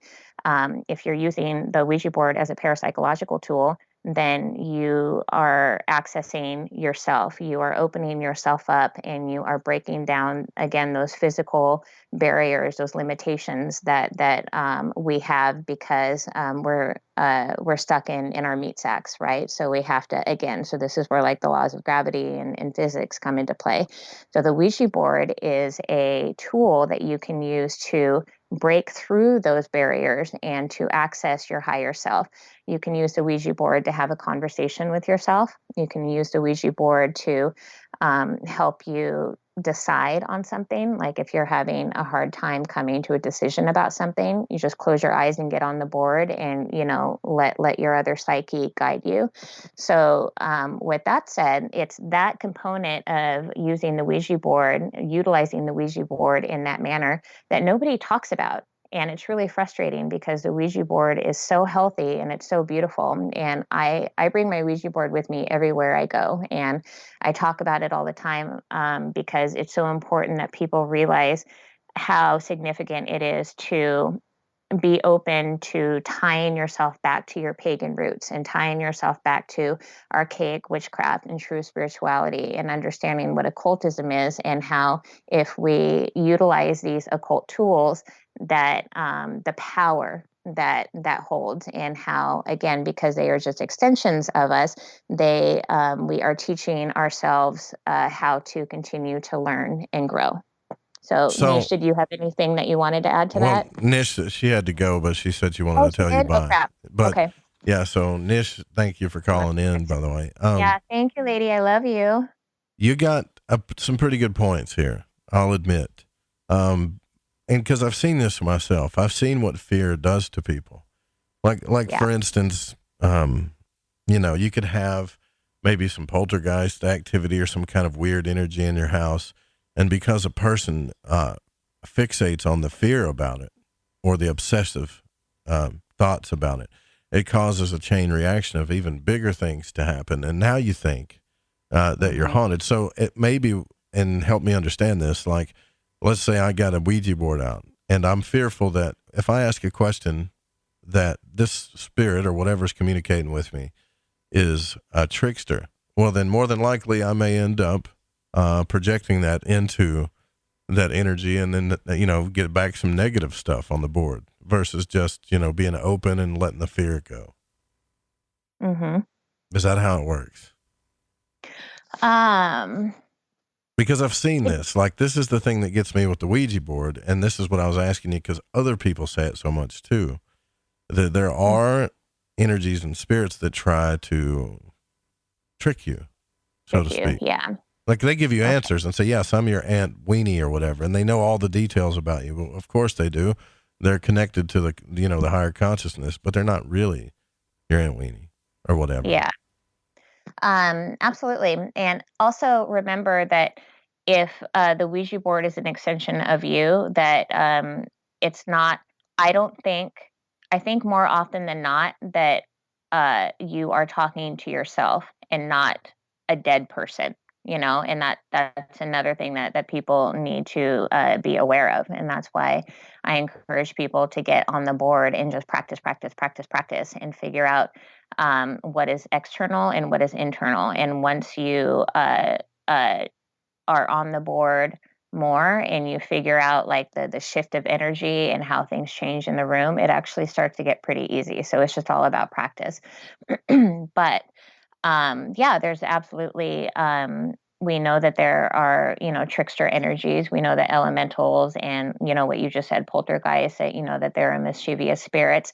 It doesn't mean that it's anything to be fearful of because it's the same as, us here in the earthly realm, us living people stuck in our meat sacks. We know that there are trickster people. We know that there are people that are going to mess with us or lie to us, so because we're communicative beings, understanding that. So if we're talking to somebody on the board and they're being mischievous or messing with us, then you again practice with a lot of practice. You learn to learn what that feels like and how to spot that and what the red flags are, and then you just control it like any other conversation. So this is a really simple analogy, but it works. So I compare the Ouija board to a cell phone, right? So if I pick up my cell phone and I call somebody, and somebody picks up and they're mean to me, they say mean things to me, right? I'm like, oh my gosh, like, why are you being so mean to me? You know, what is happening right now? It's not the phone's fault that person is being mean to me, right? A lot of times people are like, oh gosh, Montana, I got on the Ouija board and it spelled out some very mean things, or something happened in my house that really scared me. Why was the Ouija board being so aggressive? And I'm like, well, why are you blaming the Ouija board? It's not the Ouija board's fault. It's not about the Ouija board. Maybe it's your question or your emotion or your fear. Yeah. It's like, it's you. You're the common factor in this calculation. It's you. So either you are just viewing this circumstance incorrectly, and then why are you doing it incorrectly? How are you, why are you not controlling your emotion, and why are you choosing fear? It's all pretty simple. But with the things, so to circle back to answer your question, if you're on a board and you feel like something is tricking you, or you just don't feel like, they're giving you a straight answer, that happens a lot. That happens to me all the time. Sometimes I can get on a board and I get very exact, precise answers immediately. Other times I get on the board, absolutely nothing happens. The planchette won't even move. And I'll be like, oh my God, I suck today. Why is it not working? And then of course, other times I get on it and I've got like different energies coming at me left and right and interrupting me, and we can't have a conversation. So again, it's just about practice, getting on the board and really utilizing that, and finding a board and finding a planchette that works for you, because there are different variables. So some people work better with a plastic planchette. Somebody that's more in tune with Mother Gaia, they might prefer a wooden planchette and a wooden board, something made out of natural elements. So there is so much to consider. So it's not just as simple as getting on a Ouija board. It's about doing the research and going in with understanding what your intention is and what your responsibility is in regards to that intention. Well, fair enough. You guys heard it from MontanaJordan.com. MontanaJordan.com is the website. Listen, we'll be right back when we get to your questions. We're going to take our news break here. You can call in at 1-800-588-0335, drop a text in, or ask questions in the chat. We'll be right back.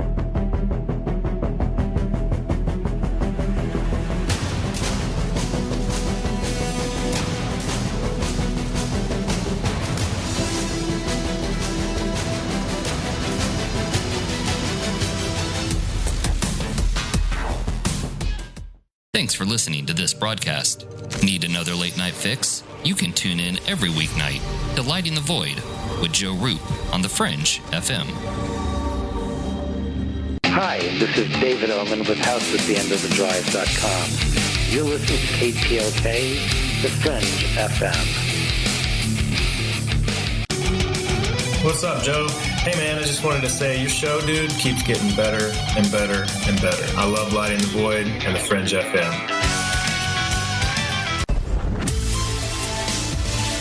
Hi, this is Aaron Hunter, host of Real Paranormal Activity, the podcast where we tell real paranormal experiences of people from around the world. And we also conduct interviews with authors, investigators, psychics, and mediums. Real people, real stories, real fear. Thursdays at 6 p.m. Pacific, 9 p.m. Eastern on The Fringe FM. See you then. Para-Abnormal News, I'm Brad Bernards. A new exoplanet mission took to the skies early December 18th on a quest to better understand the metrics of distant worlds. Kate Isaac, ESA project scientist. CAOP stands for Characterizing Exoplanet Satellite, and it's a small mission in ESA's science program. It's very exciting because what we'll be doing is following up on known exoplanets. More than 4,000 have been discovered to date in the 25 years since the first exoplanet orbiting a sun-like star star was found. The Soyuz successfully deployed K-OPS into Earth orbit about 2.5 hours after liftoff, representatives of France-based launch provider Arianespace said. Space.com reports K-OPS' main mission involves examining bright, relatively nearby stars that astronomers know have planets orbiting them. Watching known planets orbit their stars is important to better understand certain characteristics, such as how long their orbits are and how big the planets are.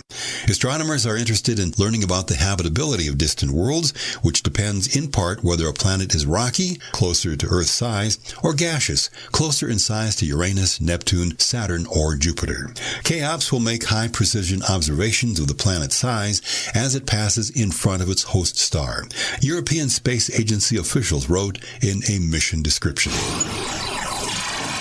Our neighborhood in space is turning out to be quite the populous planet precinct. Astronomers have found a new exoplanet just a little bit bigger than Earth, orbiting a red dwarf star just 66.5 light years away. It's an excellent candidate, they say, to help fill our vast knowledge gap about the small, rocky planet population of our Milky Way galaxy. Our detection ability and knowledge of exoplanets has practically exploded since the first discovery was published in 1992. Over 4,100 exoplanets have been confirmed in our galaxy, and we now have a much deeper understanding of planetary systems and how they form and evolve. But since we're looking for small, dim, or dark things that are very hard to see from a distance, naturally most of the confirmed exoplanets are chonkers. Those around the mass of Earth and Venus are likely to be rocky rather than gaseous. That's one of the prerequisites for life as we know it. Read the news at paranormalradio.com. I'm Brad Bernards, Parabnormal News. The Fringe FM isn't just a radio station. We also provide services for all your audio production needs. If you are interested in live radio or pre-recorded podcasts, we're here to help. We even do audio enhancements and voiceovers if needed. If you want to do a podcast or live radio show and even want the option to syndicate on terrestrial radio, from simple audio file enhancement to live production and call screening, we have you covered. We have worked with some of the best professionals in the business in order to provide coaching instruction for content creation, show structure, and more. Contact The Fringe Digital Media for more at info@thefringe.fm.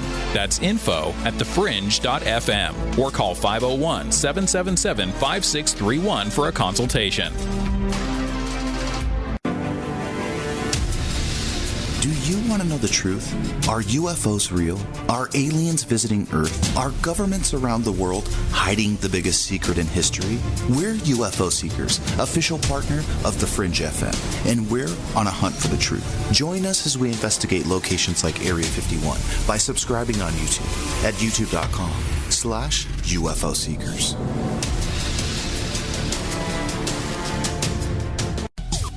Hey, Fringe FM listeners. Did you know that when you're on the road with limited data or no Wi-Fi available, you can still listen to every minute of the Fringe FM by calling 701-719-3971. No smartphone app or internet needed. Saves your data plan and no extra cost if you have unlimited minutes. Call 701-719-3971. That's 701-719-3971. Listen to the Fringe FM on any phone, anytime, anywhere. Alex X. Hi, I'm Alex Exum, and you're listening to The Fringe FM.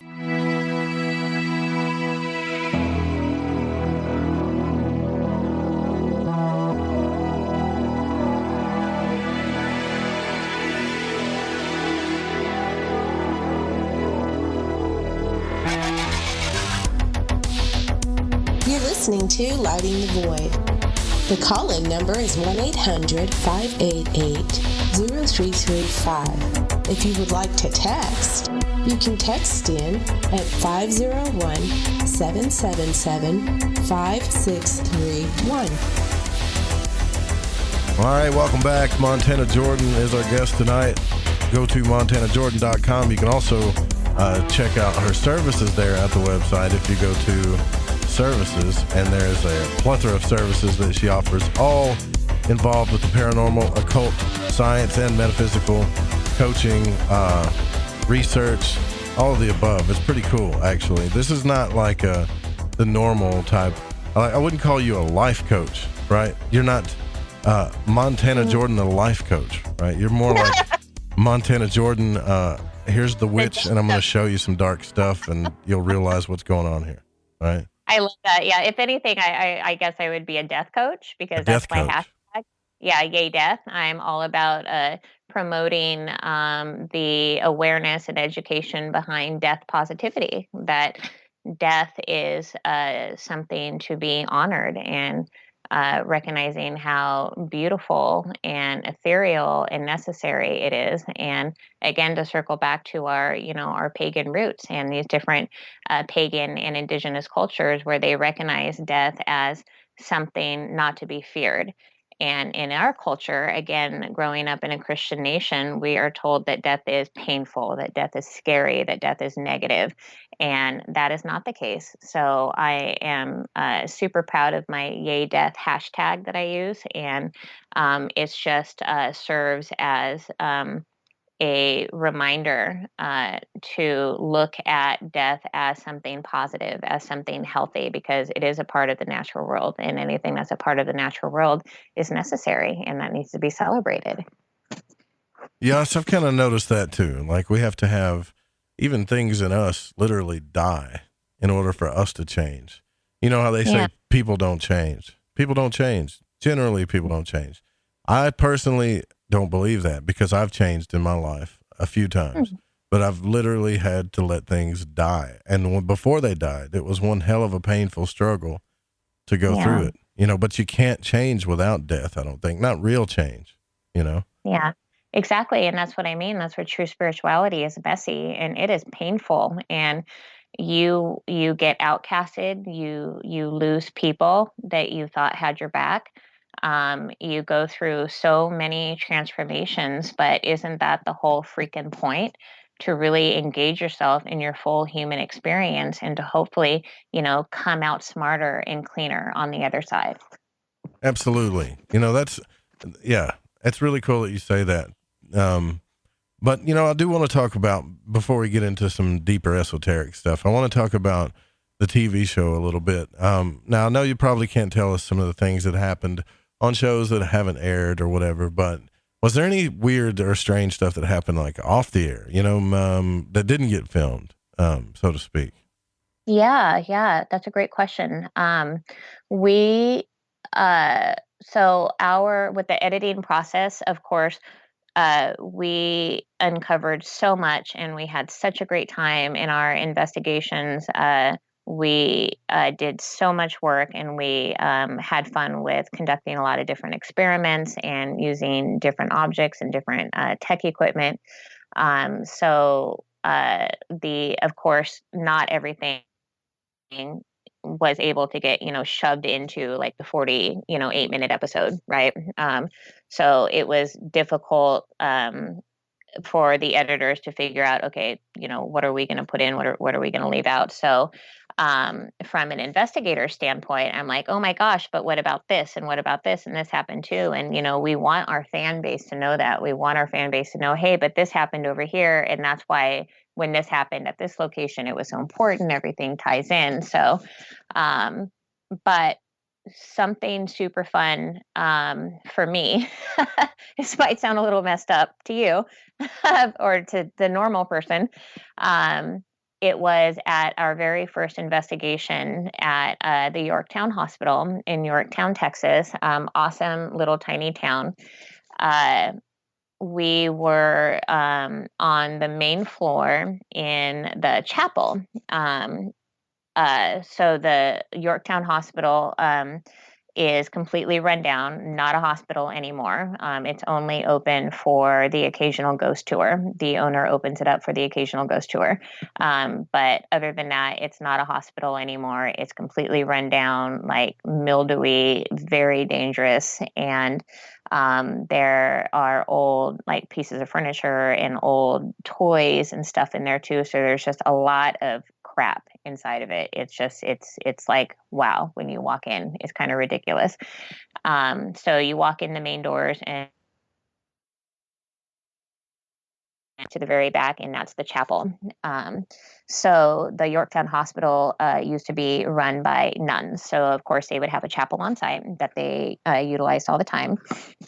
And we found throughout the course of our investigation that a lot of the like actual toxic, like I can say negative, but like the toxic, like the bad news energy, and a lot of the evidence that we were getting was coming from the chapel. So I think this is when Tim was maybe across the street talking to the other people at the feed store. So Patrick and Scotty and I went into the chapel, and I was automatically drawn to the first confessional on the right-hand corner. And I have, like, to circle back, like to give our listeners a better understanding, to people that may not, some of your listeners that may not know me very well yet. I have the capability to see things and hear things and feel things, and I can't always do it. So like I might be able to hear somebody's voice, but somebody else might be standing here talking and I can see them, but I may not be able to hear them. So everything is a crapshoot. Everything always changes. But I walked straight back to the right-hand side, the first confessional. I was drawn to it, and I could hear in real time a voice like saying nasty things to me, because I was, the only woman, and I work in a male-dominated field. I'm usually the only woman wherever I go, and I knew that this energy that we were trying to pinpoint and contact was very toxic, and I was warned to watch out because I was the only woman. So I could hear it in real time saying nasty things to me. And of course, now, like, I probably would have handled this differently, 5 years ago, but now I'm like, screw you. I'm going to do what I want to do. So I listen, and I just don't let it get to me. I don't let it scare me. And I go into the confessional, and Patrick and Scotty and I are doing an EVP session, and we're playing the recorder back, and it's answering our questions, and it's growling. And if you guys watch the first episode, you'll see most of that on there. It's really exciting. But you will also see in the first episode where I am talking about being touched, and I think it was my left-hand side that I felt fingers running up and down my legs and up and down my hips and on the inside of my thighs. Yeah. So that was creepy. But the really fun part, this was a part that was actually left out of the final episode. So they edited out where the hand moved itself up my butt, and I got a full, like, you could feel a huge, like, masculine hand and all 5 fingers, like, digging onto my butt. And it was on my butt for a while, and it wouldn't let go. And I was like, okay, Scotty and Patrick, like, it's grabbing my butt right now. Oh, my God. It's squeezing my butt right now. I can feel it, like, oh, no, move your fingers down. Don't touch me there. It's squeezing my butt still. It's squeezing my butt really hard. And we've got it on camera, and we've got, some EVPs to back that up too. So that was a lot of fun. And it's funny because I think even like one of our producers pulled me aside later, and they were like, okay, can you explain that? You were just being touched. Why are you not completely freaking out right now? And I mentioned in the episode that usually when people get touched during investigations, that they get completely freaked out, right? That they feel violated. They're like, this is my own personal space. You're not allowed to touch me. And, each to their own. Everybody has, like their own barriers and their own threshold. But because I'm crazy, I welcome being touched. So when I walk into an investigation, I say, you're allowed to touch me. I want you to touch me. Like, I am here engaging with you. So this is just my stupid meat sack. I don't need it. If you want to touch me, if you, want to push me, if you want to pull my hair, then show me that you can do it. And then maybe we'll talk, So I think that touching is such an important sense and such an important resource that I would like people to utilize more, because that is just another vibrational language. It's just another frequency. That's another way that we are able to connect with our metaphysical environment. So, well, if that was a ghost that had just passed away, I'm sure after you say something like that, they probably say, well, why couldn't I find somebody like you while I was alive? You know, that's probably what they said, you know, but right. Yeah. That girl likes getting her butt grabbed. Go grab it. Right. Yeah. Yeah. But I mean, it validates things for you though. I'm sure, like, I don't know, man, that to me, okay. So earlier you talked about things are just like energies. There's no evil or there's just negative and positive energies, stuff like that. Right. Well, how do you explain, right. Well, how do you explain this? Is this just an energy? Is this, some kind of person that died with, you know, just not afraid to do things? Because I mean, obviously, this is sexual touch. It sounds like to me, obviously. Mm-hmm. So, is this a positive or a negative energy? What is this?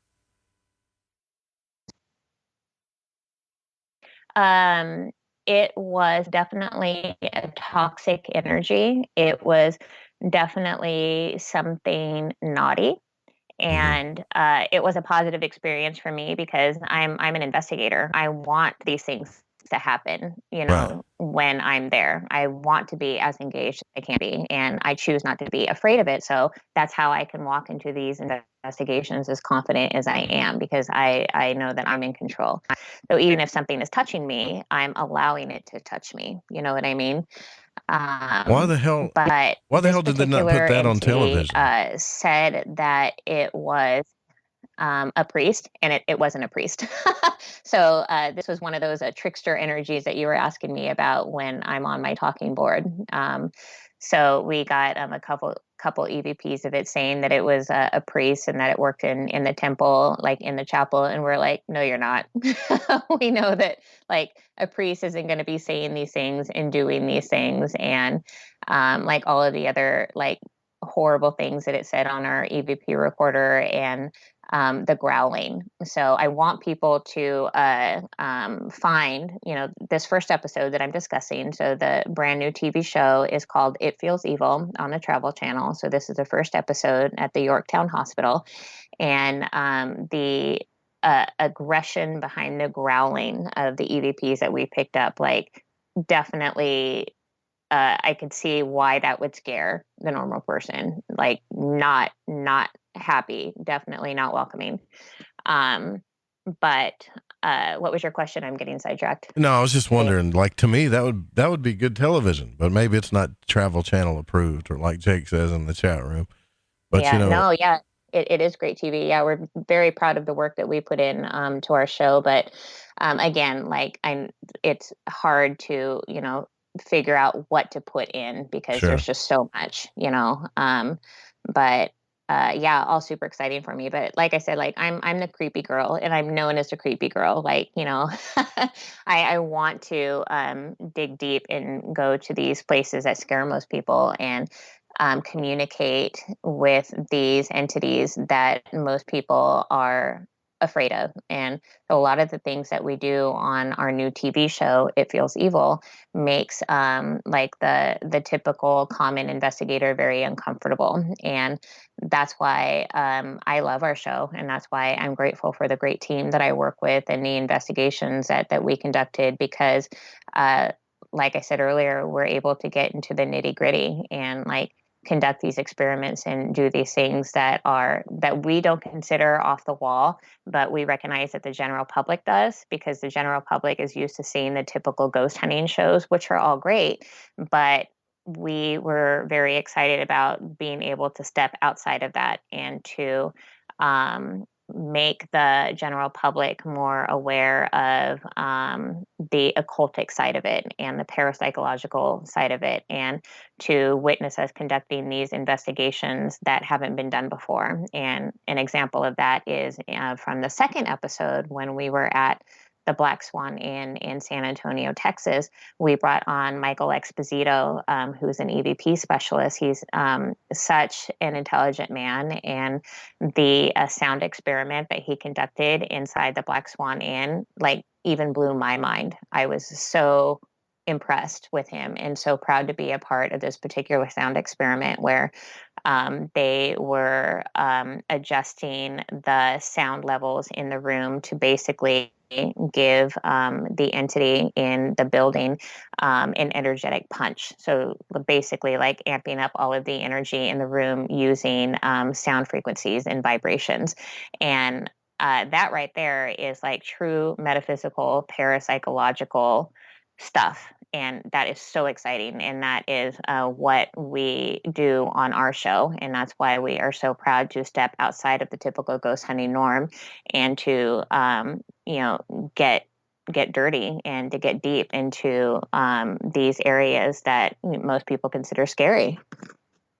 Well, yeah, like that would be what you talked about earlier would be considered scary to me, but it makes me, your points are kind of interesting and it makes me think a little bit like, so good. If you have, so I've talked to people on here that have had experiences like that, especially women.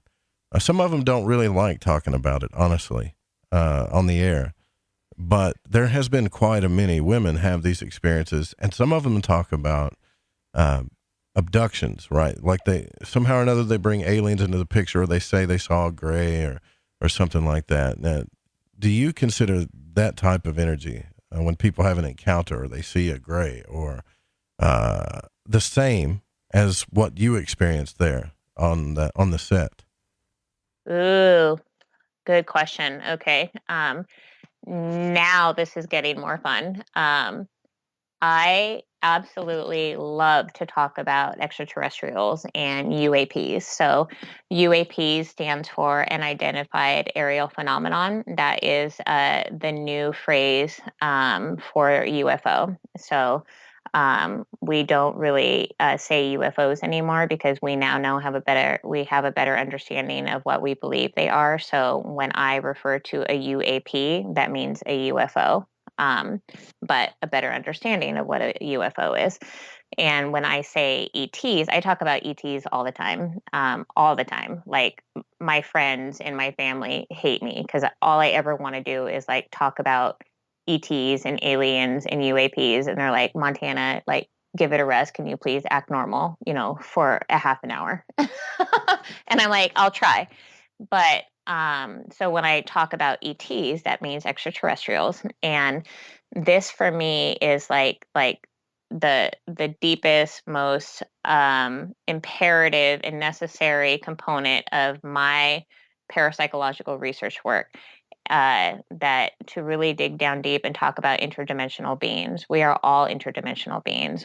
We are all extraterrestrials on some level. Some of us are more extraterrestrial than others. That it's all related and it all circles back to the same thing. And I, in the last couple of years, in the last 2 to 3 years specifically, I have been having more ET encounters myself personally. And that has been so eye-opening for me, and that has definitely shifted my viewpoint in terms of things being, like I said earlier, less paranormal and more parapsychological. And so talking about ETs and UAPs, that is literally my jam. And those are the topics that I want to continue to explore more in depthly and talk about. They're related, right? I mean, they're more related than we realize. I think. Absolutely. Yep. Yeah, it's all related because again, like we're all a part of the large working inner collective consciousness, and we're interdimensional beings, and we're all telepathic. I think that is how we communicate with our natural environment, and that's how these energies communicate with us, and that's how deceased people communicate with us, and vice versa. I think that we are all telepathic on some level, and it's not necessarily like the words that we form or the words that we hear in our auditory processing component in our brain. It is more vibrational. It's about the frequencies. It's about the wavelength, and that is the very definition of parapsychology. And that is, what we were doing, what we were conducting our sound experiment at Black Swan Inn. So we were basically like giving the entity in the Black Swan in a battery and saying, hey, charge yourself with this and use it to show yourself, use it to make better contact with us, because essentially what we're always trying to do is just document. We want to keep learning more about our environment and the afterlife and what we think may happen.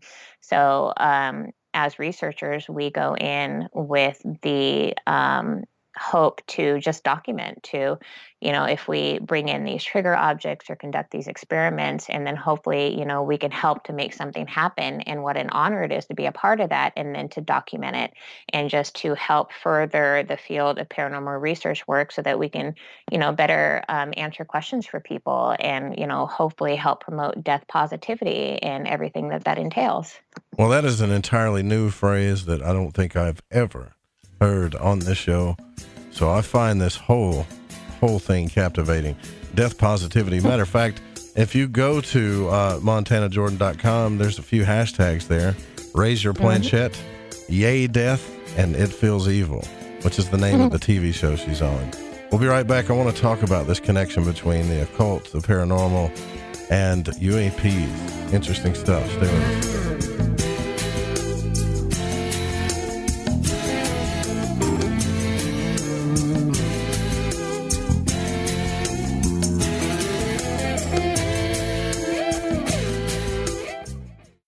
Joseph Roop is your host. Pull back the blinds and uncover the truth. This is Lighting the Void Radio.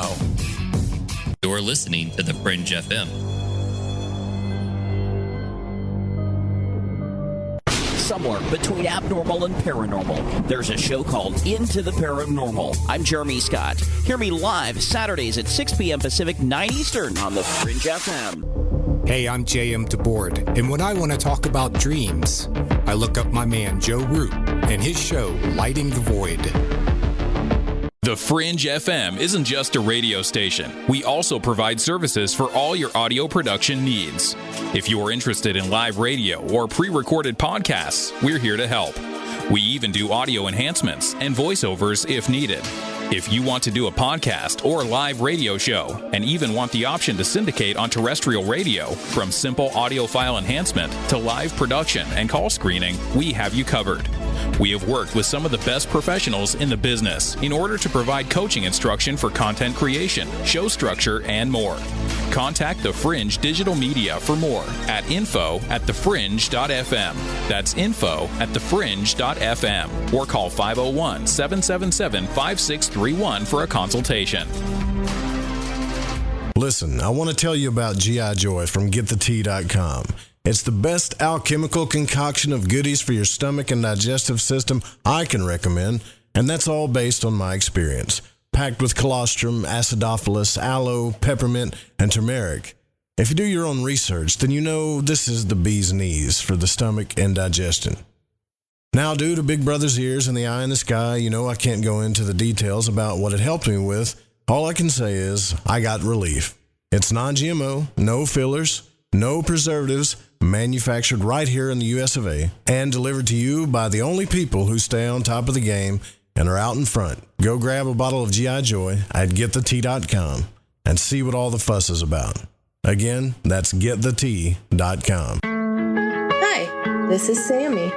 Join us in the Deep South as we're lighting the void with Joe Roop on the Fringe FM. Lighting the Void is proud to announce Mind and Magic's Protection and Defense Course for protection from magical and psychic attacks. This is not a joke. Magic practitioners are on the rise, and with that comes attacks from baneful or black magicians that try to harm or hurt others for their own selfish reasons. If you are not a believer in psychic attacks, then this isn't for you. If you are, and you want the power to defend yourself and your family and home, then I highly suggest you grab Frater Xavier's Protection and Defense Course. In this course, you will learn how to tell if you are under attack from a natural source or if an individual is attacking you. The 4 forms of curses and attacks. How to remove self-imposed curses. The correct way to cleanse your home from negativity or malevolent entities. How to make your own holy water. What you should always keep near or under your bed. Herbs that banish negativity and promote purity. The most powerful banishing rituals on the planet. And for those that seem to want to harm you the most, how to put your enemies in a hell hell pit of their own making. You can also learn protection against shadow people and other entities. Or are you just in a bad planetary alignment? Even how to get rid of an enemy using a tic-tac box. It does not matter what your faith or belief is, this will work. Click the banner on the website at lightingthevoid.com or go to lightingthevoid.com/Xavier. Ew, yuck. They're unhealthy and gross. Bugs, I hate bugs. We keep a clean home, but occasionally bugs show up. Well, I found something that is tougher than bugs. Orange Guard. From contact, it kills bugs. Plus, Orange Guard kills hidden bugs and keeps new bugs away for weeks. I know. I use Orange Guard. Plus, all of the ingredients of Orange Guard are on the FDA generally regarded as safe list. Orange Guard may be used around food, humans, and pets. It promotes a healthier planet, and here's a bonus. Orange Guard cleans where it's sprayed. Plus, it comes with a 30-day money-back guarantee. Orange Guard. You can get Orange Guard at Ace Hardware. And listen, folks, Orange Guard is tougher than bugs, and it's safe to use. Go to orangeguard.com. That's orangeguard.com. Right, me old Chinas. I know it's an ad break, but before you lot shoot off and make yourself a cup of Rosie Lee or whatever else it is you're going to sling down your Gregory Peck, you need to listen to me babble. If, like me, you found your way to Lighting the Void via a downloadable podcast, you might want to take a butcher's at the Fringe FM Wind and Kite. You won't Adam and Eve how many other shows there are or what they rabbit on about. Ancient history, conspiracy, the consciousness, the esoteric, the occult, metaphysics, parapolitical, ufology, technology and spirituality, to name but a few. They got featured hosts like Ryan Gable, Jeremy Scott, Alex Exum, Tim Doyle, Cortana and Gigi, Susanna Ross, the Reverend John Polk, Michael Deacon and J.D. Lewis. You might find yourself listening to the thoughts and theories of the author of The Fish you just finished reading. Or you could pick up the dog and bone, call in and tell everyone your own beliefs or experiences. So do me a favour, before you put on the Ansel or crack open a bottle of vino or roll a joint, go to the Fringe FM and see what you're missing.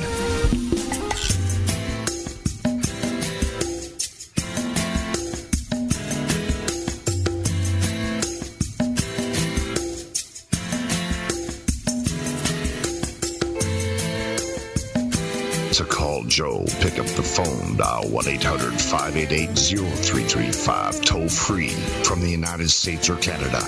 You're listening to Lighting the Void Radio. That's right, you're listening to Lighting the Void Radio right here on the Fringe FM Live, 5 nights a week before you, 9 p.m. Pacific to midnight. After the program, The Secret Teachings with Ryan Gable will be on. And tomorrow night we're going to do open lines again, so make sure you call in. We're going to get the audience participating big time every Friday night. We do that every week. Tonight our guest is Montana Jordan from the TV show It Feels Evil on the Travel Channel, as well as our website, montanajordan.com. Pretty experienced stuff. I can tell, like, you know what you're talking about. You seem really authentic with this stuff and very genuine, too. And, you know, it's pretty cool that you're having, like, you know a lot. You're aware of the subconscious, the collective unconscious. I hear a lot of Carl Jung type stuff, things of awareness that you hear. And I believe, and you can talk on this if you want to, Montana, that the subconscious is like, that's the doorway to these realms. It always has been. You know, that's why we use divination tools and stuff like that. But I kind of believe something else is going on too with these different realms or different dimensions, because there's a lot of people that are in the study of cryptids. You know, we've had Linda Godfrey on here and talked about that, where people are having real experiences. And it does seem like that there are things that are capable of coming in and out of whatever this reality is. And, you know, before the break, you had talked about a pretty intense experience that you had on the show where you were being touched in certain ways by entities. And it reminded me of a lot of stories that you hear in the encounter world, where people have encounters with beings. And some people will say, well, it was a gray. Others will say, well, it felt demonic, you know. But it seems like, and I don't know why, but it does seem like there are entities or energies or something that likes to mess with women in their sleep, man. I'm just saying, there's too many damn stories that way. And I wonder what your theory on that is. Like, I know you probably just don't know exactly, but are these like, aliens from outer space, or are they really just interdimensional beings? Because what if they're one and the same is what I'm trying to get at. Yeah, great question. So two things. Number one, ETs, extraterrestrials, and interdimensional beings. I think, yes, they are one and the same. I absolutely do. So we've got extraterrestrials that are in their own bodies. They're interdimensional beings, meaning that they are able to travel interdimensionally, right? Well, we can do the same thing. We have that same capability. So we are technically extraterrestrials stuck in our meat sacks. That's what makes us interdimensional beings. We are also able to travel. We are still figuring out how to travel as diligently as they can. But we have, we know, like with the UFO disclosures, everything that is being brought to better light over this last year and these last couple of years with, the government and certain military branches admitting to being aware of ETs and UAPs. And it's funny, it's like, yeah, we already knew that. So now you're just finally confessing to what we already knew. This doesn't help us out anymore. Give us more information, please. Answer our questions for us, right? And so the general public is starting to pick up on these things, and they're finally starting to challenge authority figures and finally starting to learn to think for themselves and to think outside of their religious construct and to really question, the motives and to really start to understand what is happening around them. And again, like from a parapsychological perspective, holding yourself accountable to what is happening in your metaphysical environment. And that means understanding that ETs are interdimensional beings, that you are technically an ET also. So you are technically an interdimensional being, and figuring out what that means and how we communicate and how we are able to travel back and forth. And an example of us being able to do that now is astral projection and, dream work and trance. And when you experiment with psychedelics and when you're, working with a shaman.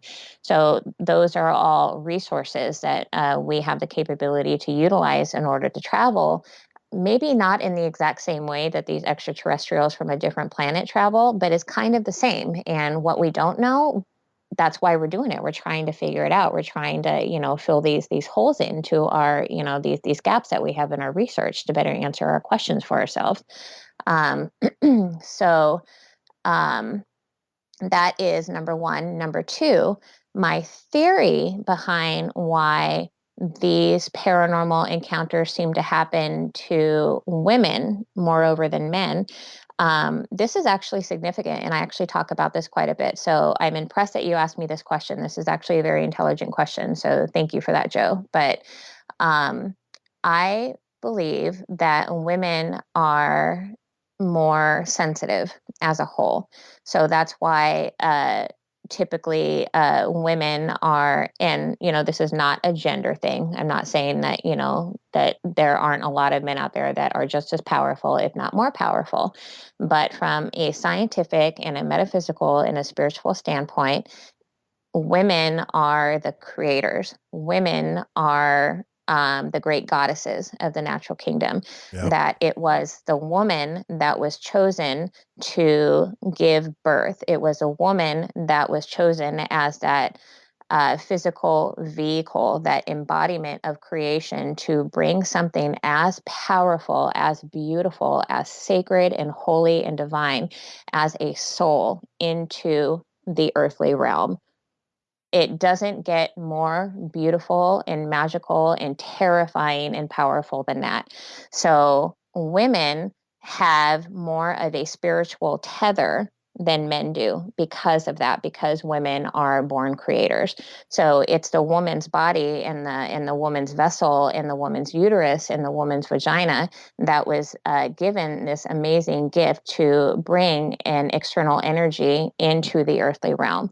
So with that said, that's what makes women more sensitive. That's what makes women more intuitive. And that's what makes women more suspect to having these paranormal encounters. And I just think that sometimes the woman just doesn't realize that. and they're like, well, I'm sleeping in my bed, and like my partner, doesn't see what I see. How do you explain that? I think it's because women are just inherently more in tune and more sensitive, and that also reverts back to our old pagan roots, where our pagan ancestors were fully aware of the sacred divine and understanding the power and the embodiment behind a woman's body and her reproductive parts, and all of that got polluted and lost in translation over the last 3,000 years with the development of the Christian church.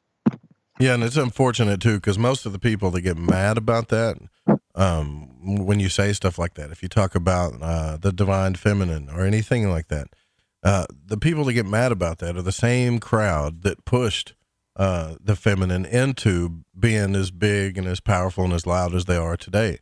So if you're mad about the pendulum swinging from this way to that way, and you're the one that pushed it, so it's like, we got to get back in the middle with this masculine and feminine thing. But until we learn to stop pushing each other about gender, it's not going to stop. But now we're all starting to realize about the divine feminine. And I've experienced this myself with women in my life that, that things just happen to them. Like they're more sensitive to it. Like they're more prone to stuff like this that happens. And being a host on the show, I've had more of them report to me things than men. Like men report to me like a lot about astral travel. They want to know about the occult a lot and magic and stuff. But women seem to have a lot more experiences, and there's just no doubt about it. I don't care who gets upset about it. It's the way it is. True. But if you study the occult, right, like you said, you see that. I mean, you can look at the Western Kabbalah or even the Hermetic Kabbalah, and it shows you all about the different energies. Creation and death is a female, and the male force is just force. That's it, So, it makes sense. Yeah. So with that being said, is that the majority of your, like say when people call you, like your clients and stuff, do you find that that's true as well? Like when you go out to people's homes or you visit wherever you're visiting or working with clients, that a lot of times there's more females involved? Oh, absolutely. Yeah. And I tend to attract a lot of women just because I'm so deeply involved in paganism and witchcraft, and I'm very vocal about that. So, and I talk a lot about how we are all holy and that we are all, our own great goddesses. So I just tend to attract the lady folk for that reason alone. But I absolutely believe, it's my personal and my professional opinion, that women have more of a tether to the spiritual world because of our biology and therefore our spirituality. It's what makes us who we are. And that as women, that we've got that maternal instinct inside of us. So we are going to be more in tune with these vibrations and frequencies that the male just probably isn't going to notice because they weren't built that way, and that's okay. And that's why it's important that, yes, it's very important to be aware of being sensitive to people's genders and, their pronouns and, however it is that they want to be viewed, because that's their absolute divine right. But it is also important to recognize when we are talking about the nitty gritty of it with occultism and spirituality, understanding that, men and women, biologically, they were created differently for these different reasons. And it's also okay to talk about that and to honor that and celebrate that. Something too that's funny is, like, I was told that when I went to Portland that if I talked about those things, I was going to piss a bunch of people off. Yeah, but that wasn't that's true. but it wasn't true. Like I didn't talk about it from a one-sided point of view, though. Like I talked about it as if I'm trying to understand it more with people. And maybe it was my Southern accent. I don't know, but everybody treated me really cool there. They didn't. They're like, you're a foreigner. Yeah, you don't know. Like, poor boy. They pat me on my head. They don't know. Like, yeah. I pretend not to know a lot of the time. But the thing is that I'm wondering about, though, that I'm curious, that I want to get your opinion on more is that I think there's something underlying here with this whole, I don't know. People say, well, we're divine. Like, I believe we are divine. I do. But I think there is definitely something that is trying to experiment or possibly seed the earth, so to speak, or create some type of hybrids. Because there's, like I said, there's just too many reports of this stuff. And I'm just curious on maybe what your theories are on that. Ooh, yes. I love talking about ETs and interdimensional beings and UAPs. I have been having actually very many, now that I'm thinking about it in my head, very many profound ET encounters over these last few years. And the more I research and the more I uncover, the more I learn about myself and the more I grow. So I'm growing in my own abilities, which is really fun. It's a little terrifying, but again, like, to say that I'm scared is just recognizing that it's me. I'm not afraid of anything else around me. You know, I know that I'm always safe. But that I believe that there is something like a hierarchy. So from what I understand from these personal and professional encounters that I've been having, that there are good ETs and bad ETs, just the same as we've got good people here and bad people here, right? So we've got bad ETs, those are the ETs, and there are different kinds, there are different species, and we can't be sure of their motives. But from what I understand, and I want to say like, oh, I know this, but I of course I don't know. You know, this is why I'm a researcher. I'm a professional researcher, and I'm trying to get more answers, you know. So I believe that there are bad ETs, and those are the ETs that absolutely are abducting humans. I believe that they are doing naughty things to these humans against their will. And I fully believe that some people are accounted for, that they do have these foreign elements, microchips, whatever you want to call them, inside of them, that we have seen so much evidence that certain human beings are being tracked, and what that means and what the patterns are, and how it isn't just one individual person, that it is typically the whole family, that it traces back generations. So if let's say you think your grandpa was an abductee, then that means your dad was, and that means you are, and that means your son might be, you know, just for a generic example. So we've got these bad ETs that I believe certain factions of our civilized society is in cahoots with. And that when people say, oh, yeah, we're just starting to discover that, you know, that ETs might be real, or that, you know, UAPs might actually be real, it's pretty obvious that these things exist, and they've existed for a very long time. So I want people to be more aware of that, and to question authorities, and to, research. I always say that self-education is paramount, and, you know, figure out what your true truths are, and to always, you know, follow your own gut instinct. So we've got bad ETs, but then we've also got the good ETs. We've got the good ETs that I believe make up a lot of our collective hybrid. So I absolutely do believe, you mentioned that earlier, I absolutely do believe that there are hybrids. I think there are a lot of us that are that have more ET DNA in us than we realize. And I also think that that is directly related to magic and witchcraft and archaic paganism, and how these capabilities are all related on the same collective consciousness level, because it's so easy to access, and it all comes from the same place.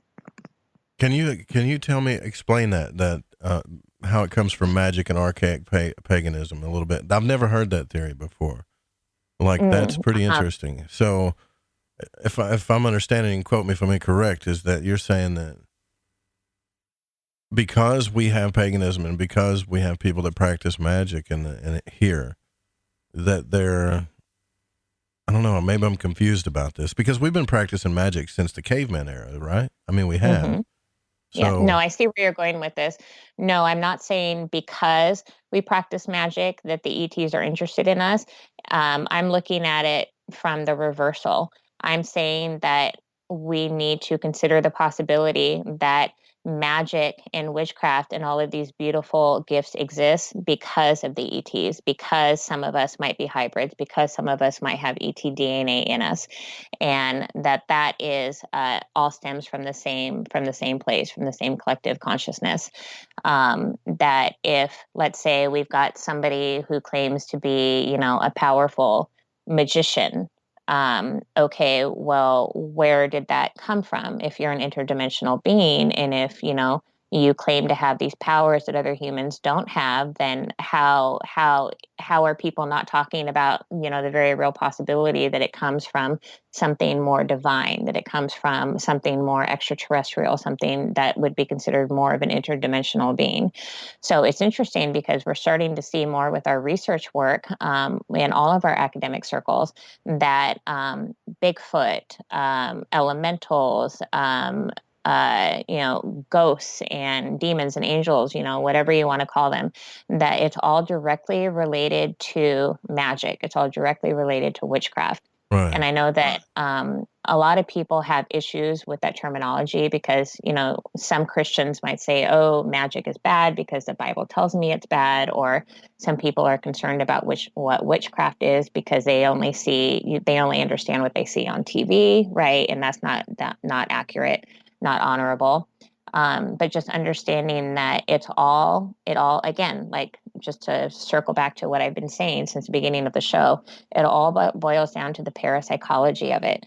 Like whatever name, whatever label you want to put on it, it doesn't matter. It's all the same. And it all comes from the inside. It all comes from that same divine, holy place inside of us. And that is how we connect with each other on an energetic level. And that is how we communicate with each other, because we all have that same language. It's just some of us are able to tap into it better than others. Mm-hmm.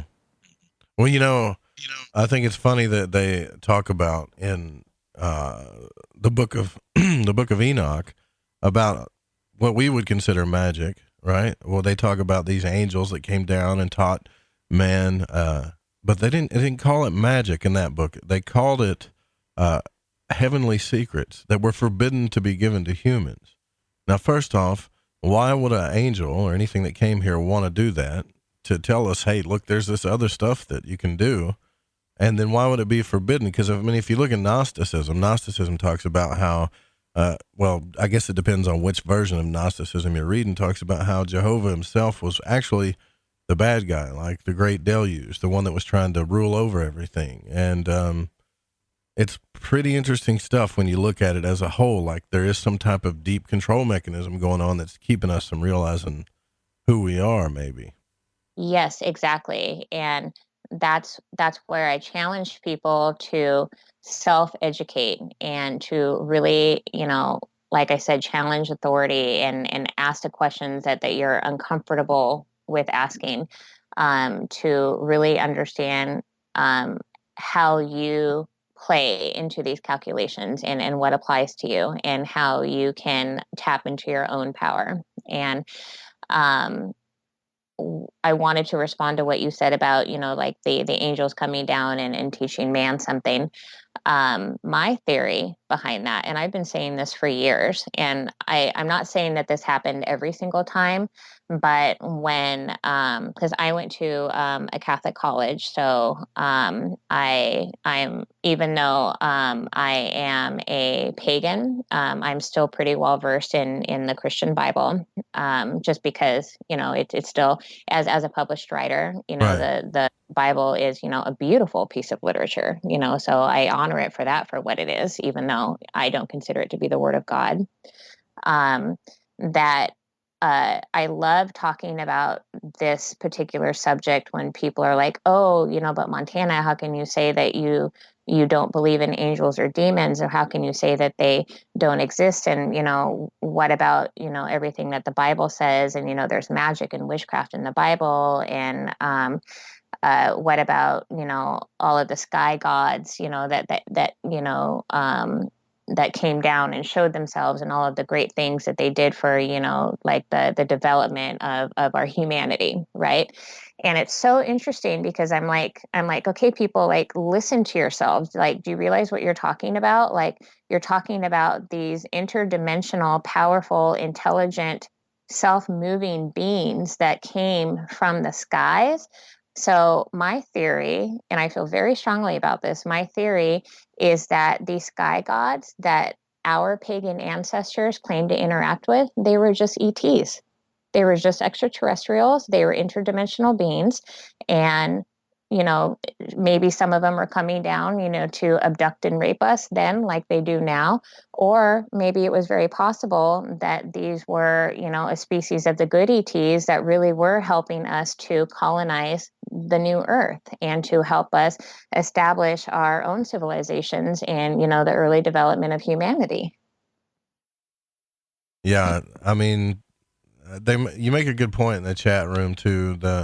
It gets brought up a lot in this subject that Aleister Crowley himself, was really deep into magic. He took a lot of the same theories that you do. It's like, you can't have light without the dark, etc. He Absolutely. Was willing to go and do things most weren't to find out the truth. And in one of his workings, the Babylon workings, he discovered a being called Lamb who looks pretty much like an alien. I mean, he drew the thing. So here we've got a guy that knows more about magic than probably all of us combined, that taught a lot of people about it, and yet at the end of his workings still runs into a figure that looks like an alien, right? Mm-hmm.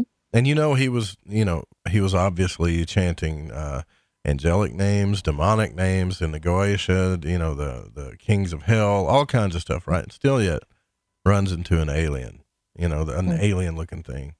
It's just not to mention after he did that, technology kind of just started taking off like crazy. If you looked at a chart, it really took off. So it's pretty interesting. That's a pretty interesting point you make in the chat. Look, we only got just a little bit left here. So you guys, if you want to get your questions in, you can now. Montana Jordan's our guest tonight. We'll be right back. Stay with us.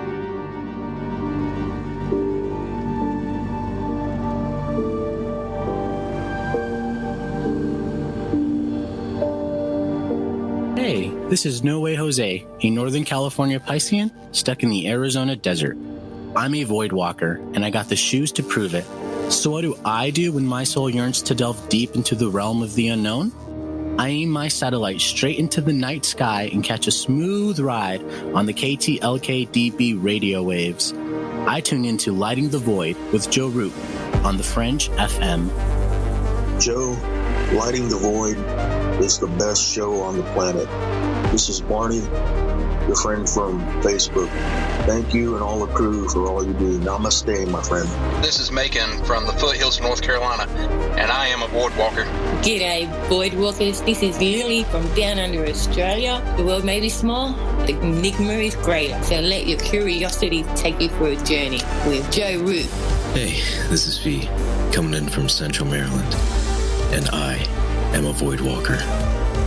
This is Kevin Doherty, a beginner void walker. I'm from Vancouver, BC. I know a little about a lot, and as Leonard Skinner said, I guess the rest. I learned a lot from Mr. Roop in the show, and I heard it from the beginning. I knew right then he was going to be a new Art Bell. Thanks for all your shows, and keep it up. Hey, this is Derek from Mass, a.k.a. the Night Stalker, and I'm a void walker. This is Mark from Chicago, and I walk the void to ascertain what is consciousness. My name is Jared Johnson, and I'm from Humboldt County, California. I do not know all the answers to the questions about reality. I do not claim to know the ultimate truth about life. I seek that which has been made hidden as a part of a family of explorers of consciousness. I'm a void walker. Thanks, Joe Roop. I'm Clyde Lewis. You are listening to The Fringe FM. I think by now we can get the information.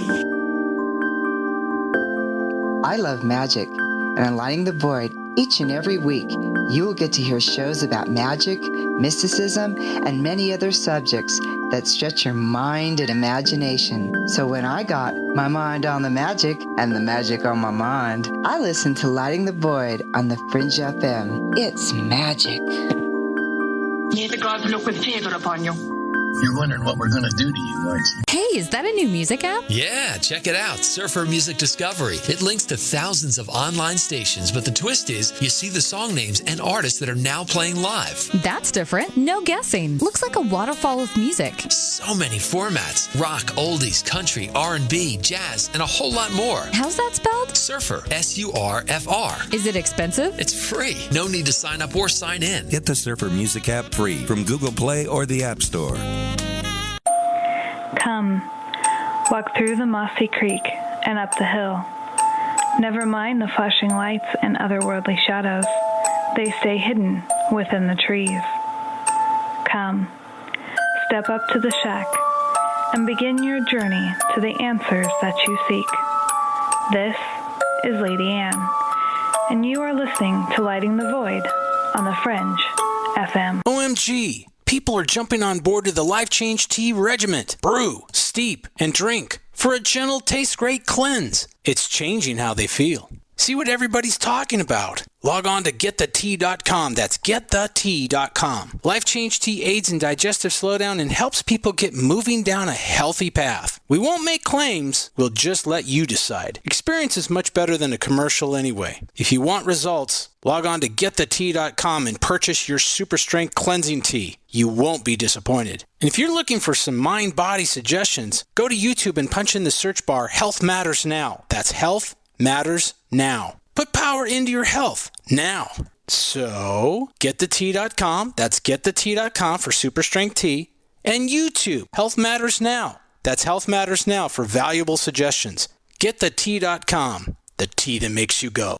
All right, everyone, this is Justin from the UK. Excuse the chitty. If you're into the Fringe and you want to hear the brass tacks, me old China plate, Joe Roop and his guests on Lighting the Void will open your mince pies. You need to shut your north and south and use your 10-speed gears and listen to them bubble. You could hear a Barry Crocker, no Brussels, but he ain't no holy friar. Anyway, you be the Barnaby Rudge and take a butcher's.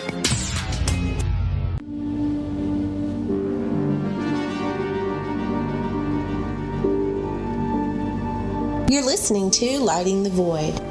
The call-in number is 1-800-588-0335. Well, as the Wolf Moon approaches, we are speaking with Montana Jordan. And it's always fun to me when I talk to people that embrace darkness, that embrace what we call evil or the dark side. That doesn't it seem like it's a much more intelligent conversation? It's funny how that works for some reason, right? Like, I think somebody along the line told us that it was a bad thing to use our brains, and I don't know why that ever started happening. Montana Jordan, who's here with us tonight, montanajordan.com. We were talking about our TV show, It Feels Evil, on the Travel Channel. And I want to thank Nish for, helping you get on the show, and Pacho too, because it's been a cool conversation so far tonight. So thank you. Yeah, no, thank you for having me. It's an honor. And yeah, thank you for letting me get my crazy out and talk about what I like to talk about, ETs and all that fun stuff. And I also wanted to just take a second to say hi and thank you to Solaris as well. That we were, praising Niche, like she's amazing. And Solaris is also my girl and she's amazing. And she has taught me so much, and she has so much experience working with ETs and just being so involved in her work that she has taught me so much. So she is such an amazing woman. So those of you who are listening right now, I'm talking about a Solaris Blue Raven. So I think you said that she's been on your show too, right? Oh, not yet, but it's coming. Not yet. Not okay. yet. Oh my gosh. I'm definitely going to listen and probably call in. She's the best. Yeah. I haven't had her on yet because it's honestly, when I listen to her, there's so much information that comes out of her mouth. I have to keep rewinding it. Like that's how much stuff comes. Like, it's just like power packed full of information, I know it's hard to keep up with her. Yeah, but she's such a dear friend. So it's Niche and Solaris and I, like, it's like the three of us, and we get into trouble all the time, and it's amazing. Yeah, I bet y'all do. You can probably get in tons of trouble. Now, look, you're descendants of people that were apparently executed in the Salem Witch Trials. And is this something that you found out through genealogy, or was this verbally handed down, like passed down to you? Did your relatives tell you about this, or how'd you find out about that? My father is an amateur genealogist. He is completely obsessed with genealogy, and I got it from him. Like, I love genealogy. I find it so fascinating and honorable. So my dad has actually been diligently researching our bloodlines for almost 10 years now. So when the DNA testing started to get real big and popular a couple years ago, like that wasn't new for us, but we decided to do it. Like, my mom and dad and I did it, and I think I like made my nephew do it. We did it just because we were like, oh well, we already know, we have all of this documentation. Like my dad did an excellent job getting all that information for me. So when the DNA testing kits came out, we're just like, well, let's just do it for fun, just for validation, right? So that wasn't new for us. So like me and my family were super like nerdy into like genealogy and bloodlines. But what's fascinating is that when I started to get, a few years ago, when I started to get more involved in witchcraft and more involved in understanding what ETs are and that we're all interdimensional beings, I started to really feel that ancestral pull. As I started to learn more about myself, and as I started to discover more parapsychological capabilities within myself, I started to see these parallels between me and my pagan ancestors. So I would go to my dad and I would be like, okay, well, this is happening to me right now. Like, do we have any documentation within my bloodline that is going to cross-reference? Like, where is this coming from? Just really starting to understand how DNA and like genetic trauma, how these things really do stick with us, and how they are connected to us, and how they really literally physically actually help mold us to be who we are.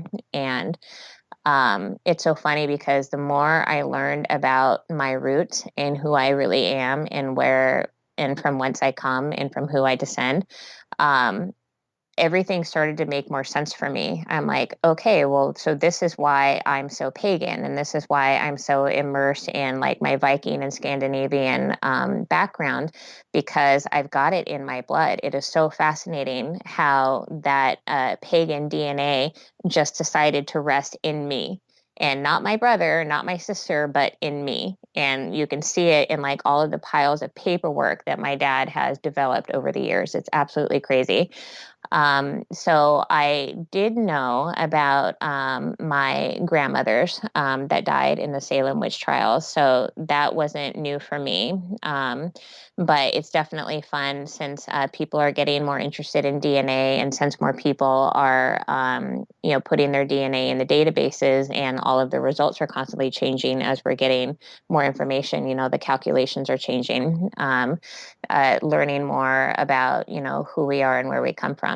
I still haven't done that yet. I want to do that. I haven't done it yet. It's pretty interesting, actually. Yeah, right. I think you should. And like the only downside to that is because I talk about this all the time. People are like, but Montana, like that's my DNA. Like that scares me. Like I don't want to, give anybody my DNA, which is totally valid.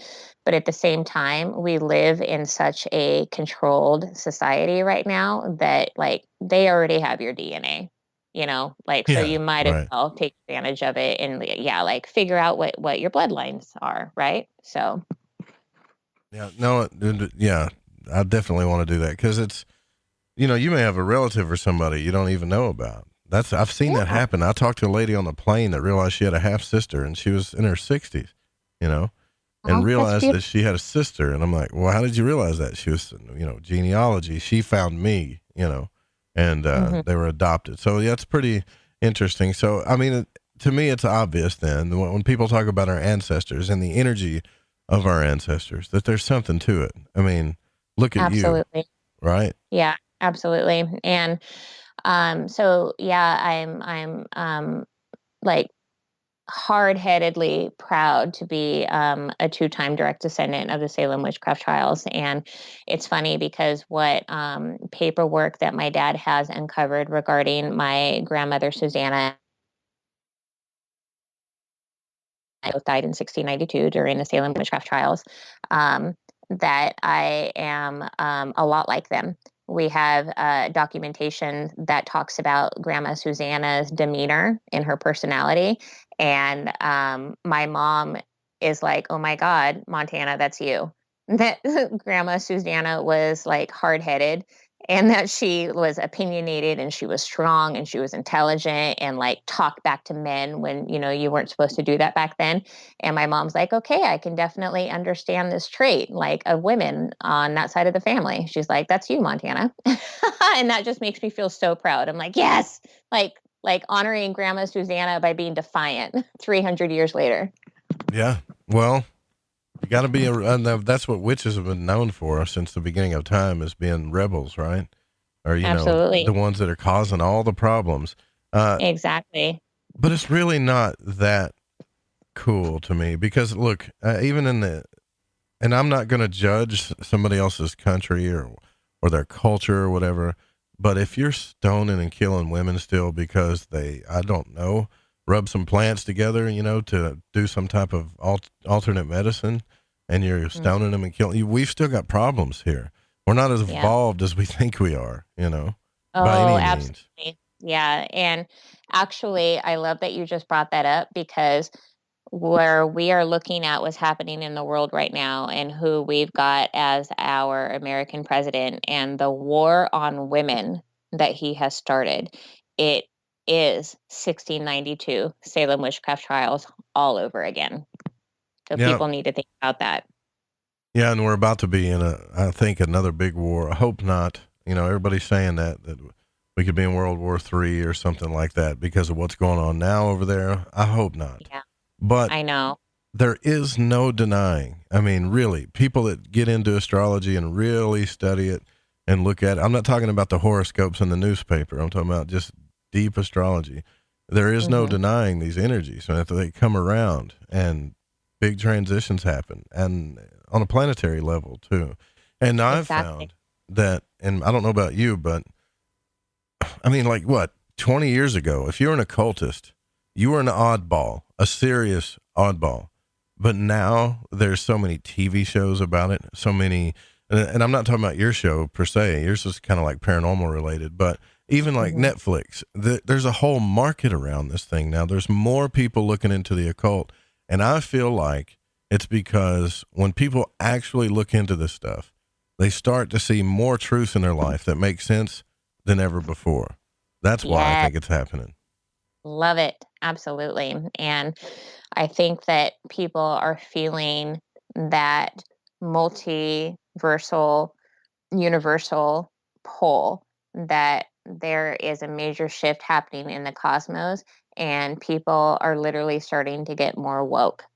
And so that's where I ask people to take a moment and to step outside of their comfort zone and to challenge themselves. I'm always saying, challenge authority, ask the uncomfortable questions, but to really challenge yourself also, and to step outside of, your mind frame and your construct and your religious upbringing, whatever it may have been, and to really allow yourself to open up and engage. And that is when you become more of a beacon, and that is when you start to have more paranormal encounters, and that is the true path to spirituality.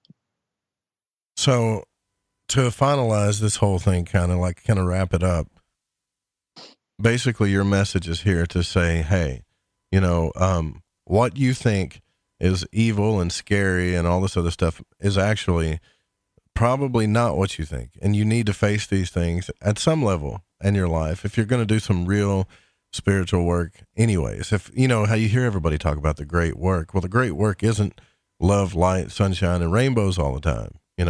It's just not.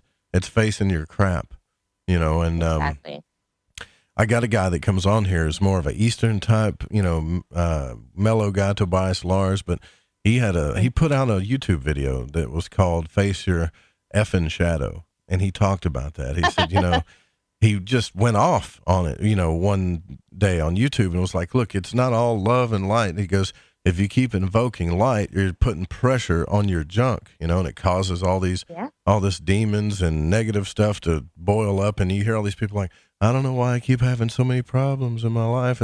It's because you're not facing your stuff. You're just not doing it. You're avoiding it, burying your head in the sand, or invoking light till it puts so much pressure on it that it forces you to face it. And that makes sense. You've got this whole half of yourself that you are not nourishing. You've got this whole half of yourself that you are suppressing. And from a psychological point of view, we know that that's damaging. We know that. So why not just embrace your full self, including your darkness? Yeah, exactly. And I'm glad that you talked about this stuff, even though you're not scared, I can tell, to talk about the controversial subjects, like Trump and women and all that stuff. But look, you can't expect, let's just be realistic before you guys get Trump hurt about this. All right. Y'all Trump lovers. I always love the people that make the president their personal hero. Right. But there hasn't been one since Kennedy. I hate to tell you. And even he was suspect a little bit. So you got to realize when you go on national television and you say the things that you say like that, there's going to be an effect, man. Like, oh yeah. if you think that it's so stupid that women are all up in arms about this stuff, go to a family reunion and start spouting out what he's saying out loud at your family reunion and see if your aunts don't start kicking your ass. Yep. It's just common sense type stuff to me. Absolutely. Yeah. But, oh my goodness.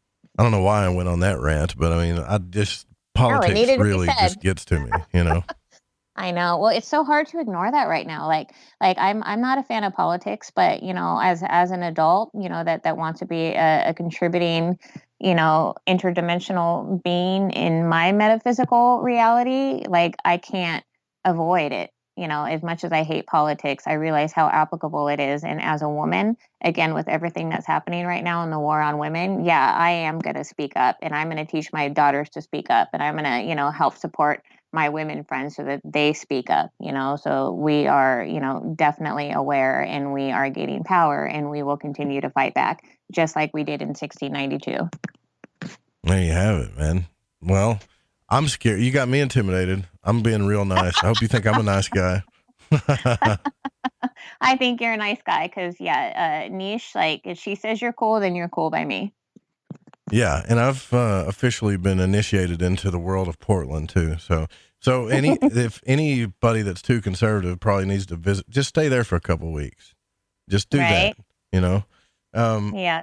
That really is a people city, honestly. And I learned a lot. Like I had so many conversations there in Montana, like when it came to spirituality, sexuality, just hearing everybody's story, even the homeless, how a lot of people became homeless. There really is, not everybody's just a drug addict. There really is like real tragedy where people just have bad hands, man, and they get stuck, Absolutely. Yep. Yeah. There's so much room for improvement. Absolutely. Yeah. And that's a whole other tangent that we can go on to sometime, but yeah, just really helping to address people's mental health needs and how that's all related to, poor diet and poor guidance, and how it really is imperative that we all work together and support each other. And again, from a parapsychological perspective, like take care of our individual selves, to make healthy choices and to flush out toxicity and to continue to rise above and to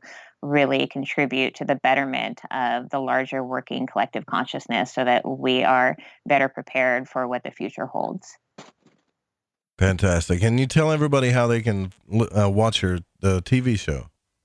Yeah, thank you. So it is, so the TV show is called It Feels Evil, and it's on the Travel Channel. So you can access it through the Travel Channel app. It's like the Travel Channel YouTube, I think is what they call it. And it is also now available for purchase on Amazon Prime. You can buy the season on Amazon Prime also. So those are the two platforms that I'm positive about. And there's probably a couple other ways to find the show, but I'm not super techie, so I wouldn't know. Right. But yeah, so, and everybody, definitely keep up with me on my social media, and you can access my Facebook and my Twitter and my Instagram through my website, montanajordan.com. And this is going to be a big year. I'll be making more announcements. I have a lot of fun stuff coming up, and so just, yeah, keep up with me on my social media and stay tuned for more. Pretty entertaining Instagram page too, I must say, you know. Thank you. Yeah, it's fun. Are you a fan of Elvis? I might like Elvis a little bit. I might have a slight crush on Elvis. All right, I could tell. Yeah, so there's Elvis and Johnny Cash, and it's a very colorful Instagram page. It's the kind of Instagram page that makes you want to keep scrolling. You know, you don't know what else is going to be on there. For sure. It's funny. A lot of the feedback and questions I've been getting from followers and fans of our TV show are people asking me about my tattoos. So I have an Elvis tattoo on my right arm and a Johnny Cash tattoo on my left arm, just to set the record straight. Ah, okay. So, you know, well then, I'm sure then you're very comfortable around Southern folk then, probably. You know, because I always do these shows, I always wonder, like, do people think I'm an idiot because of my accent, right? You know? And when Gordon White came on here, you know, because he's so articulate, right, with what he talks about, and he's from, you know, I think Australia, or New Zealand or something like that. But you know how they sound really smart. I'm like, I'm going to sound like a moron next to this guy. Right. And he told me, he said, it was not your accent that makes you, he goes, I think you're an intelligent guy. So, yeah. Thank you for all of you that love Southerners. Yeah, definitely. And I actually was going to say that before we wrap up tonight, that I appreciate you, and I certainly appreciate spending this time with you and chatting. You asked great questions and very intelligent questions. And usually when I do these types of interviews, the questions are very generic, and you were getting more in depth. So that was fun for me. So thank you for letting me get all nerdy and scholarly. So I certainly appreciated, you know, your part in this. Absolutely. And we'll have to have you back too at some point in time. Maybe we'll do like a trio where we get you, Nish, and Solaris on here. I'll just sit back and let y'all do the show. It'll probably work out that way, you know? They will not say no to that. Yeah, I'll tell you that right now. That would be great. Yeah. But no, thank you very much. I really appreciate you letting me come on and talk about my new show, and just go off on my ET tangents. This is all important stuff. And if anything, you know, I'm never out to make somebody change their mind, because quite frankly, I don't care if somebody doesn't like me. I don't care if somebody doesn't believe me. I'm not here for others' approval. I'm not here to make friends. I'm just here to do my job, and I'm here to be true to myself. And as long as I take care of myself and I try to flush out toxicity, and I expect the same from other people, then we're going to keep rising above, and we're going to keep, you know, getting better and smarter and clearer, and we're going to be more prepared. And there is just so much to account for. And as long as everybody is holding themselves accountable and being aware of their capabilities and growing and learning and trying to be, you know, the best divine beings that they can be, then there's hope. I totally agree. And thank you again for coming on the show. Oh, thank you. It was my pleasure. Such an honor. You guys go check out the website, montanajordan.com. Also the TV show, It Feels Evil on the Travel Channel. You can get that on Prime. You can probably just Google it and you'll find it. I did. Right. And don't forget that after this show, it's the Secret Teachings with Ryan Gable. We still got more programming coming up all the way until the sun comes up. As the Wolf Moon approaches, we're going to get out of here. Please don't copy the show without written permission, especially on YouTube. Big shout out to Pacho, the program director, Jeremy Scott, Don, Dennis Amendola, Eric Markham, all of you guys in the chat. We'll see you guys tomorrow night for Open Lines. Good night.